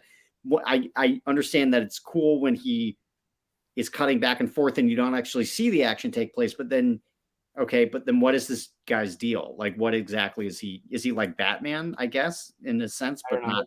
Yeah. Anyway. I am Moon Knight. So I also thought the hippo was hilarious. I Oh, never say that. I did love the hippo. Hippos are Yeah. my favorite animal for what it's They worth. are? I did not know that. Love hippos. Yeah, big Any fan. story behind it, or you just No, love hippos? I just like hippos. I Yeah. guess I grew up in Cincinnati, so Fiona the hippo is a famous, Okay. Cincinnati hippo. If you haven't heard of Fiona the hippo, but like, Would you ever get a tattoo of a hippo? no, I'm not a tattoo guy. Yep. Yeah, But you don't strike me as a tattoo guy, but I thought I'd if I ask. had to get a tattoo of an animal, it would probably be a hippo. Nice. Yeah, yeah. Um, and then there's a couple like so She-Hulk. Like besides the CGI, do you have any other things? I mean, we haven't even My talked I about the think I Daredevil of it all. my stance on She-Hulk is I think clear. Like I get why people love it, and I think it's very good. It was very good at achieving what it set out to be. I think people didn't know going in what it was setting out to be. And then folks like me might not enjoy it as much because it is like the anti-event Marvel show, but it did achieve what it was setting out to do very well. And the people who enjoy that, I'm very happy that you enjoy that. Yeah, I watched the first 4 episodes week to week, and I was like going through the motions, and then I Mhm. binge watched the last 5 episodes, like when Yeah. the day before the finale came out, and then waited a couple hours for the finale, and I had a much better experience doing that. I Mhm. thought the finale episode was so fun, so stupid in all the You best liked her ways. climbing out of the I thing and was so making. confused. I really time left I have in like shows on Disney Plus, whether it's Star Wars or Marvel, because I like to live in the moment and not be Mhm. stressing about how much time left. Whereas other Yeah. streaming services, I'll sometimes like hover over. Yeah. But I like literally rewound. I was like, wait, am I? And then I was like, oh, it's part of the show. It's like that Yeah. new the Tubi ad from yesterday, the Super Bowl that apparently did something similar. Like people like thought they were losing the game because there was an ad that did the Miss Marvel, not the Miss Yeah. Marvel, the She-Hulk thing. Yeah. Um, Yeah. Well, I will say I appreciated and like chuckled at the ending of She-Hulk, and I did enjoy it. At the same time, it is literally a meta commentary on the like MCU as a whole. And to me, that's like super duper anti-eventy because you're commenting on the event and making fun of yeah, it. So again, it's like on the scale. And if you're not, I think maybe the where we might be heading is to just not be a completionist and you don't have to watch everything and you pick and choose the flavor of MCU. But yet within me, I will always watch all the I will MCU. watch everything, but it's Yeah. also like Yeah. I will like there are some things that I'll probably rewatch, and then like the Infinity Saga, I feel like I could rewatch most, if not all, those Yeah. movies. Whereas Oh, like I easily could, but 100%. yeah, Yeah. but like I don't know how many times I'm gonna watch Werewolf by Night in my life. Like Mhm. I feel like people will rewatch the Infinity Saga and then like maybe pick and choose what they watch afterwards if that's like how That's they do it. Because the yeah. Infinity Saga is so episodic in nature, whereas this Yeah. one is very like all over the place and more comic booky. Yeah. Um, We haven't talked at all about Thor: Love and Thunder. yes, I We want gotta to hit talk that about one that. before we go to like the future of the MCU. Yeah, well, one last thing about She-Hulk. Were you a Yeah. Daredevil person? Because I was not beforehand. I would like to watch the show, but I how did you watched feel about Daredevil in this? Because he's going to be a recurring character. I watched seasons 1 and 2 of Daredevil on Netflix. Enjoyed it. I watched The Defenders. Didn't enjoy it as much. Never seen that. I didn't watch Daredevil season 3. I hear it's pretty great. It's on my list. But Daredevil and She-Hulk, I do think they did a good job I of. ship them. Yeah, I really Like, liked it. I thought it was handled well. Um, I thought he was a little bit of a better lawyer than her, but who cares? That's yeah, like you except for please Disney pay like some intern to like do a much better job on the legal documents that you put on your screen. But other than that, yeah, yeah. he was a good lawyer. I do love Matt Murdock the character, and seeing him in the MCU was very cool. And I'm glad they were able to bring him in through She-Hulk.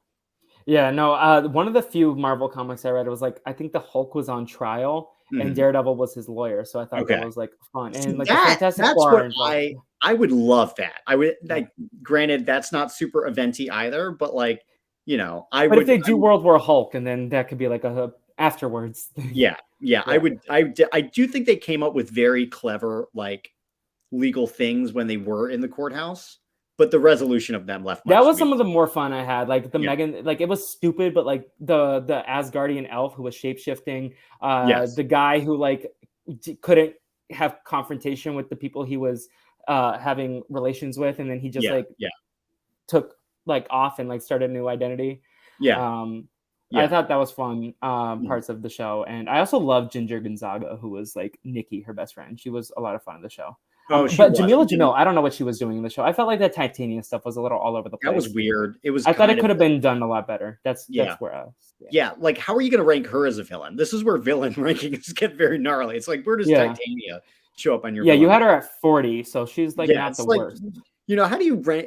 This is where rankings get arbitrary and reductive, to quote Stephen Fishback. It's like you got Titania and you've got Thanos, and it's like okay, like one clearly beats the other, but then you're splitting teeth when it's like Caecilius and Titania, or the the Supreme Intelligence and Titania. So yeah. So you mentioned Thor: Love and Thunder, and Yeah.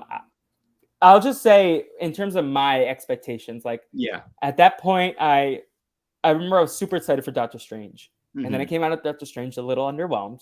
Yeah. Miss Marvel hit me at a time where I was like going through a lot, so I don't think I enjoyed Miss Marvel. So this was like really the first thing that I went in, just went in with a blank slate. I love Ragnarok; it's one of my faves. Yeah. And I went in just like looking to have a good time. I didn't think I was like at that point. I kind of was like whatever with the Marvel like story stuff. I'm just gonna go in have fun. And I think actually my enjoyment of these projects have gotten better because I don't care as much as I used to. Yeah. But I had a great time with Thor: Love and Thunder. Granted, I have a lot of quibbles, but I had fun, and I saw it twice, and I had a great time both times. And I loved like it's also just like a fun movie in terms of the vibrancy, the colors, the color palette, in terms the costumes also like they had a lot of fun. They played with like the environment of like the shadow world really well. I thought Christian Bale was putting on his best Heath Ledger. So anyways, what do you have to say? Because I'm sure you have thoughts. I thought it was good. I think it was an incredibly difficult thing for Taika Waititi to have to come off of, maybe the movie I hear most often invoked is like the best movie in the MCU. It's not my number one, but like I totally get it if you think Thor Ragnarok is number one. Very defensible, easily defended. To go into Love and Thunder, I think the bar was probably maybe that phase 4 suffered from like the bar was too high for Doctor Strange and the Multiverse of Madness. The bar was too high for Thor: Love and Thunder. I wouldn't say it was underwhelmed. I was just whelmed. And it didn't feel cohesive to me. And it felt more like vignettes of jokes. Yeah, like that's one of the bigger quibbles. Like so apparently Lena, I don't know her last name, but she plays Cersei Lannister. She was supposedly in this movie. They had a 4-hour cut. She was not in the movie at all. So that's like something that like very confused is very. She was going to play Hera, Zeus's wife. Oh, okay. I thought she was gonna have like not that Hera probably isn't important, but I was like very confused where she went. I know they cut like the original cut was 4 hours and they trimmed it down to 2. And I thought like the 2 hours I had, like granted, I had a great time, but there were a lot of plot holes. Yeah. So it didn't feel cohesive. If you're just going in for like a vibes movie, then sure. It's that I think I went in with a good headspace because I had a lot more fun than probably a lot of people who were like going in with a certain expectation of it. Because at that point, Marvel had already hurt me a couple times. So where do you want it to head then? If we're heading into like how can Marvel heal the hurt that it has done to you, Felipe? Granted, it didn't actually really hurt me. It was just like I had such high expectations for Doctor Strange, and then I just want individual stories, like, and that's also something that I think Thor did pretty well. It was like very self-contained, like it didn't really like explore the universes outside of Thor. Like it was very much Thor's in the Thor universe.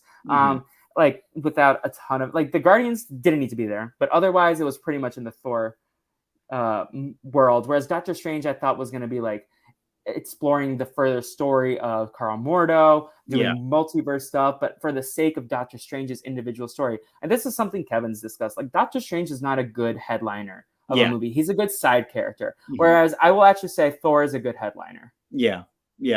Like the Hulk, basically. Like the Hulk is a better. But I also heard Chris Hemsworth doesn't want to do another Thor in the style of Taika Waititi. I think he wants to shake it up again. Like he wants to. He like was glad he got to do some comedy, but now he wants to do a little bit more drama again. And I know you don't like the first Thor, but I love the first Thor. That was always my favorite as a kid. I don't dislike it. I do enjoy it. It's comparatively, it's low on your list. Yeah. I think a little Shakespeare. Well, they got like a Shakespeare Kenneth Branagh cut his teeth doing Shakespeare. Yeah, I think for me in the MCU future, it's probably not what we're gonna get. I want to revert back to 2 to 3 movies a year max, no TV shows at all, and have basically some degree of overarching thing. It doesn't have to be directly analogous to the Infinity Saga. It can be, an overarching story about like whatever threat to Wakanda or whatever, like maybe it's uh Doctor Doom in a Yeah. Wakanda story. I know we're not going that direction. It's I already very was so clear. happy that he didn't show up in the movie because I had read Yeah. somewhere accidentally, like I thought I accidentally got spoiled on Doctor Mhm. Doom being in Wakanda Forever, and I was so happy Yeah. he didn't show up. Yeah. But basically, like, it doesn't have to be universal stakes. It doesn't have to Yeah. be Infinity Saga stakes, but there is like something that is the overarching story here. But then, within that, you have the introduction of unique storylines for each individual. Basically, I don't want to say Yeah. that they should redo Infinity War, but I think they did a good. The structure of that was good.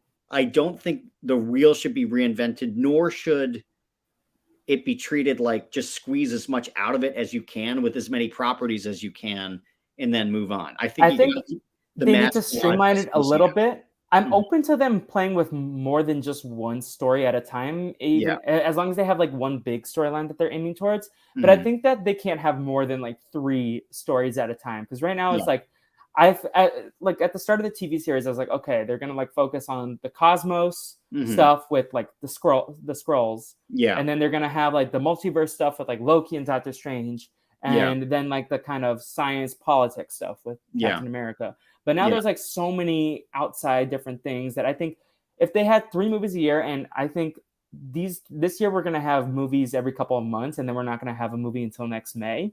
I Mhm. think that it should be spread out like one in the like winter, spring, one in Yeah. the summer, and one in like November. Yeah. Um, Yeah. but I don't think that's what's going to happen every year. Yeah. And then if they want to do like TV stuff, I actually, as I think more about it, I love my anthology idea. Like you Mhm. introduce all these characters you want to introduce, and Yeah. it's not like in a specific format. You just like have a different character of the week that you introduce. Plus, Yeah. it is beneficial to have in the current TV landscape where it's like, oh, people are going to forget what they watch week to week because there's so much out there that they're streaming in binge models versus week Yeah. to week models. So I don't know. I don't know what I want, but I know what I want is different than what we got. Are you excited for Kang the Conqueror? Is this something that, like, the prospect of excites you? I don't know enough about him. Like that's the thing. Like I know Yeah. he's a big name, Yeah. but and I know he's supposedly Mr. Fantastic's dad. Yeah. But that's about all I know. Like, and I love Jonathan Majors. I'm excited for him Yeah. in this Yeah. role. But I don't know. Like to me, like I grew up watching like the Fantastic Four cartoon. The Yeah. like that was Yeah. one that I watched regularly. So I'm excited about like Doctor Doom when he shows up. I'm excited to see Magneto whenever he Mhm. shows up. But like King the Conqueror isn't a name that hits for me yet, but I'm sure he will in a week. Like, Yeah. because also it very much confuses me in Loki why he wasn't just like called King Supreme. Why is he who remains? Like I was like, so Mhm. he's not king, but he is king. Yeah, this That gets made back my to brain hurt. I just don't think they've done the multiverse well in terms of showing it or in terms of explaining it. Yeah. I Um, also am not the biggest fan of Loki as a show. So like yeah. I know some people love that show, but I was like, I thought it kind of flopped compared to the other stuff, not in terms of an actual show. I just worry it's gonna break I quite enjoyed Loki, I think more so than most of the TV shows, but it Granted, like you said though, you have to watch things hit you where you are, and if yeah. you have a bad day at work and you're not going to sit with House Yes. of the Dragon. Yeah. I watched many episodes of Loki while I was at work. So Yeah, you got to these shows are precious. There's a finite quantity of them. Save them for when you're in the mood to watch them. yeah. Otherwise, it's not like homework. It's not like, oh my gosh, I have to finish Well, the I just didn't latest. want to be spoiled, but at Yeah, that time I was like too invested in like avoiding spoilers. Well, yeah. yeah, you probably like didn't even watch Loki until it was all done. I'm assuming. I am like spoiler proof because I'm not on social media, and Protect your peace. I just get on the podcast when I choose to get on them, and it's Yeah. enjoyable that way. Um, Yeah. but yeah, so maybe looking at Phase 4, it's like they've chosen to do certain things, and let's just hope that they nail those things. I think for me, the big things are mutants. Although I don't, is that phase 5 or 6? Like Well, so we can look mutants, at the slate yeah, if you mutants, want. Deadpool, mutants, Deadpool, Fantastic Four, overarching multiversal King the Conqueror stuff. And I would throw in Secret Wars. They've relegated it to a TV show. Like But then Secret there's also Wars. the end game of this next phase is called Avengers Secret Wars. So Oh, is it really? Okay. All Secret right. That's Invasion is like Secret the TV Okay. show. Okay. Awesome. Okay. So they are setting up some really big stuff. And to the extent that there is a critique that they don't know what they're doing and they're fumbling around, like it looks like based on the slate, they've solved this. Now the question is just, can they execute upon that? And I think there's also like they probably put this self-imposed pressure. I just want them to have fun with a movie. Like a movie doesn't have to be like groundbreaking or anything. Like my favorite MCU movie is Spider-Man Far From Home. Now, granted, I have a personal connection to it, but every time I watch it, I'm like, this is such a fun time. Yeah. And remember, like I love Iron Man 3. I love Ant-Man. Those are some stupid ass movies that I love. Are you a Parks and Recreation fan by any chance? I love Parks and Rec.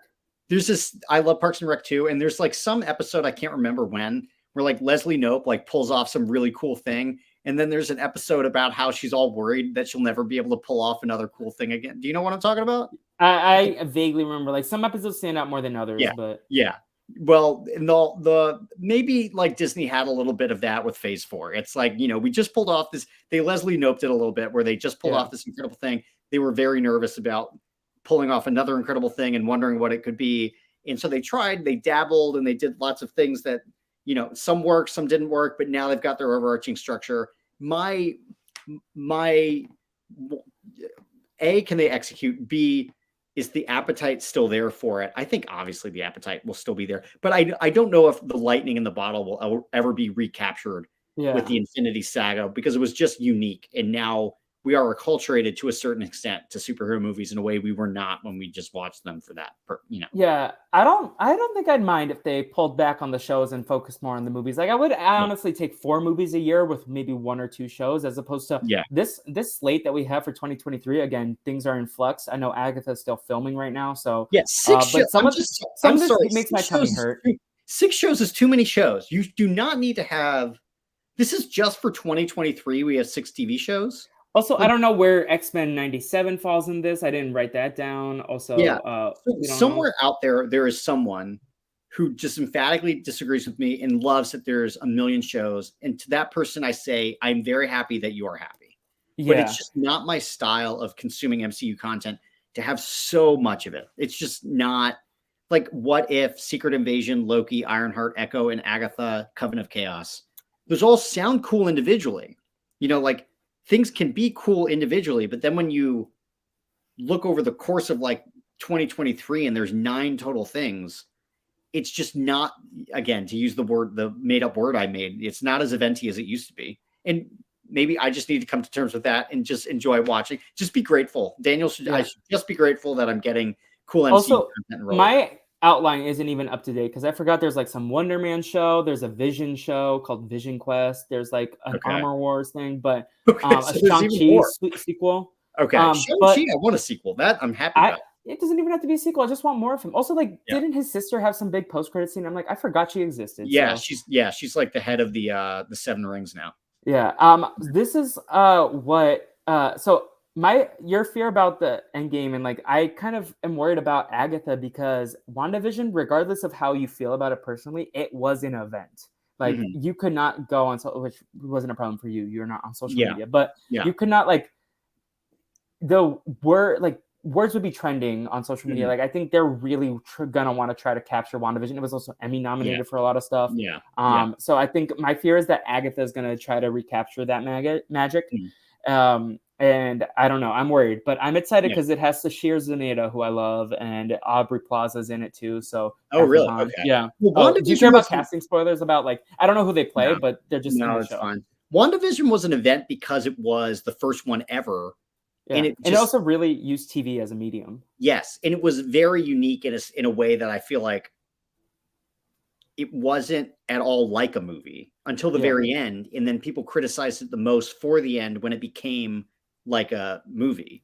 And a lot of the other TV shows are basically like movies cut up into segments, and maybe they should have just been TV specials. So I'm with you on WandaVision being an event. I'm just worried they're going to try the TV thing again with Agatha. And I don't want it to happen unless it serves a story purpose. Yeah. But like the things I'm looking forward to the most, I'm looking forward to all the movies this year. I'm curious about Secret Invasion. Yeah. And I think I'm just mostly looking forward to the movies coming up. I think I'm okay if they just go back to movies at a certain point. Yeah. But I'm also really excited to watch the Thunderbolts because I'm excited about that concept. I love Florence Pugh. And I'm excited to find out who's going to play the Fantastic Four. I think it's going to be Penn Badgley. I agree with Kevin based on, and I've been watching a lot of You. So yeah, I am excited about Captain America: New World Order. Will surprise no one. I love Captain America. Yes. I can't wait to see Captain America back on the movie screen.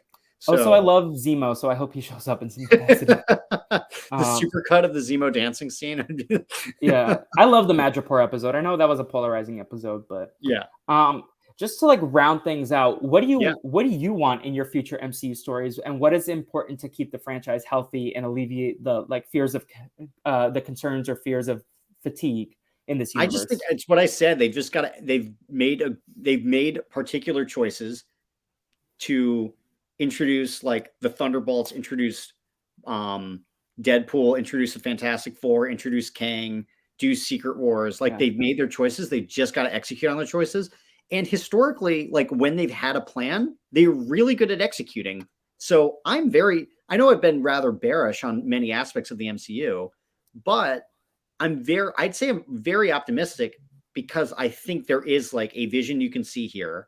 And historically, they're really good at executing on a vision. So now that they've got one, pun not intended. And I don't think they like even some of the things they try. I'm like, go for it. Like I have been appreciating the like little Julia Louis-Dreyfus pop-ups every once in a while. I think Black Panther had like one or two too many scenes with her where it got like a little like too much. I was like, why are we focusing on this story? Like this is feeling setup-y just for setup-y sake. And but I enjoyed like finding out that she and Everett Ross were like divorced. And like, I think go ahead. No. Go. I finished my train of thought. I was just having a filler word. Oh, I agree. I agree with you. I enjoyed that part of. I think that part got criticized a lot, but to the degree that it's setting up a cool payout in Thunderbolts, I'd be fine with that. Yeah. The other thing that Phase 5 or 6 must do is at least make one or two references to the giant head that exists in the Earth to try to like giant head. We need and maybe that. Maybe have a culling of the secret societies. Maybe it can be worked into like one of the plot lines of the multiverse, of like Captain America, Thunderbolts, that all of the Thunderbolts are sent out. Actually, this is a good plot line. The Thunderbolts are sent out to like winnow down the list of secret societies. So like they have like a list of 15 and it's like, you've got to get rid of, and they go and they get rid of like the Egyptian god secret society. They get rid of the, not the 7 rings. I like the 7 rings, but they just like pare it down to like a manageable number within the MCU. Like 2 or 3 secret societies would probably be the ideal sweet spot. All right, and then this is it's a quick question. So, give me one real idea that you want to see and one stupid idea that you want to see. In terms of focusing on a character we have met in Phase 4 or a storyline that started up. I can go first while you think if you want. Because real idea, I think we need to bring Betty back from Betty Ross. Yeah, bring Betty Ross back. I don't see any reason why. Like they've started to embrace the Incredible Hulk a little bit more. Like I think go back to Rio. Yeah. Especially now that there is no love interest for Bruce Banner anymore, tragically, because Black Widow passed away in the MCU. So that would be that's not the most serious idea in the world I can come up with, but that immediately comes to mind. And then silly idea. I wouldn't be mad if at the big Secret Wars if Edward Norton shows up. Like, do it. Why not? Silly idea. How about they make, not that Stan Lee can ever be replaced. He can't ever be replaced, but maybe come up with a recurring gag of a cameo like they had with Stan Lee.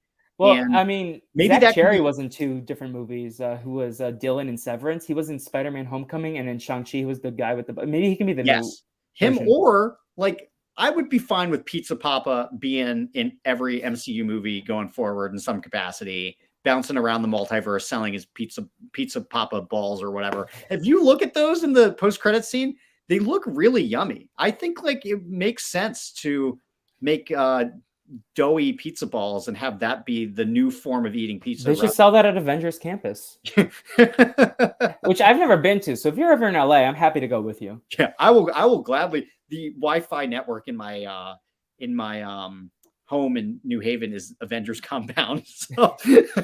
Yeah. So I want to like I read the America Chavez like 12 issue comics, and I think I have an idea of like how to do like either a boarding school story based on it or like a college story with her. I thought Xochitl Gomez was fantastic. I thought she was underutilized, and also like it was a little confusing when Doctor Strange was like, "We need to save America." I'm like, the country or the person? But like, so Miss America, I would love to like be a part of like that writer staff. Like that's like a long-term goal. Like I don't even know if they have plans for her in the future, but I'm excited to see what happens with her. And then the stupid idea. Have you seen the movie Holes? Yes, with Shia but it LaBeouf? was years ago. So raps at the end of each MCU movie. No. The Thunderbolts, their punishment for the crimes they committed, they have to go and get rid of the giant head that the Eternals created. Like they have to dig it up. That's good. I like that for numerous reasons. That was just like inspired in the last moment. But yeah, that's amazing. Do you have anything else to add about Marvel in the last year, the current state of Marvel? I just want to be, I love the MCU. It's like a defining part of my, frankly, like I can remember particular places and times of like where I saw each of these movies. Avengers Endgame, I was in Dublin, Ireland, and for the first Ant-Man, I was in DC. You were in Dublin for Endgame? No, for Infinity War. Infinity War and Endgame, I was in New Haven, Connecticut. Okay. But for Avengers Age of Ultron. I just heard Endgame. I don't know why. Maybe I said Endgame, but Avengers. No, I think you said Ultron, and I just like spaced out for a second. And I remember like seeing Captain America, the first Avenger, with my parents in Cincinnati. So like I have sense memory with a lot of these movies, and they really have an unbelievable special place in my heart. So to the degree that I have been very low on Marvel TV and whatnot, I think it's not to say that I don't still love the MCU. It's just to say that like I hope in Phase 5, if I can wish one thing, it's that they can recapture the eventiness of it. And I, Daniel Strunk, can learn to also keep it eventy while still, watching the TV shows and whatnot. And that can be a thing that I can choose to do. Like I just need to figure out how to watch the TV shows and still feel like the movies are big events when I go to them. Yeah, that's where I'm at. Like I think the movies, like I don't get excited for them the week up, and hopefully I can find a place that I can get excited. Like usually it's the day of. Like actually, this conversation is kind of invigorating me and getting me hyped for Ant-Man. Good. But I am excited. I also love the first Ant-Man. The second one is good too. We actually filmed some of that at the Warner Brothers lot. So if you're ever in LA, I'll give you a tour too. But I'm excited for Ant-Man. I think the movies are where it's going to be. I know a lot of my friends are hyped for the Guardians movie, but I haven't watched the trailer. I'm excited for it because I like the Guardians. I think the first Guardians is a masterpiece. The second one is really good, and I have sense memories of where I saw that. But I'm just excited to like see what they do. I hope that they can like are open to flexibility and change and are receptive to the feedback that the fans give. And dialing things back. And like I think this is a franchise that so many people like. It's going on 15 years this May. So it's gonna be like, at least for me, I basically grew up with this franchise. Even when I wasn't a fan, I knew of it. Like when I was in that like phase 2, phase 3 lull where I wasn't engaging. You like are about to get married and you started this show in high school. That is not the show. This this is half of your life. And maybe to use an analogy to Rocky 3, if you've seen Rocky 3, the other thing that we haven't even discussed is the fact that the DCEU like may or may not be going into a new era of excellence. And I hope that it is. I hope it is a new era of excellence. And there's nothing like a new competitor who's hungry and like doing a good job to like throw you for a loop. And this is my Rocky 3 analogy. If like the DCEU is like Clubber Lang and the MCU's been resting on its laurels, maybe this is like the, the impetus it needs to like get up off the, and get. They had a couple years that they could flounder Thanks. a little bit and find their Yeah. footing again after Endgame. But Exactly. like, I also think this is very much like we had a hard reset after Endgame. They have to figure out where to go next because I think that's people not. Should be forgiving of themselves, and maybe we should be forgiving of the MCU, and it's finding its way. Yeah, but I will say the new DC slate makes my brain hurt because I'm like, they aren't clear if Gal Gadot is going to be back, even though the rumors said she wasn't going to be back because of this. We can talk about this offline just because I would rather do that carefully. But Daniel, what's up with you these days? Like, where can people keep up with you? Also, I like to ask all of my guests for a pop culture plug that is something that is not relevant to the current conversation or something that they're covering. So if there's anything you're watching, consuming, please share with the audience what they need to be checking out. I also like tell people where they can keep up with you if you want them. Yeah. So I know this is common for podcasts to be like, where can we keep up with you? The answer is like nowhere, because I'm not on social media. So if you want to keep up with me, I'm usually very friendly and like very happy to respond if you reach out to me via like Twitter or Instagram, but I'm not on there very often. And a lot of times my accounts are deactivated. So reach out to Felipe and maybe he can. Yes, only positive comments. If you send me something mean, I will not send it to him.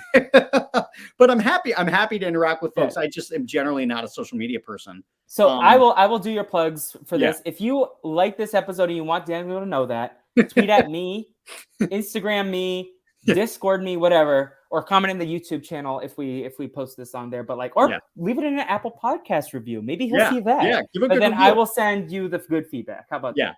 And in terms of a pop culture plug, this is like a little bit of a cop out, but I am currently reading for the first time ever the Iliad by Homer, and it's several centuries old, millennia old. So it's more than like a modern day pop. It's not really even pop culture, but it is wild to me in reading this how accessible it is and how many parts of this story really relate to like the pop culture we watch nowadays. So like, not to be like a high school English teacher or anything, because you would be a great English teacher. I know that's not your passion, but I would love your class.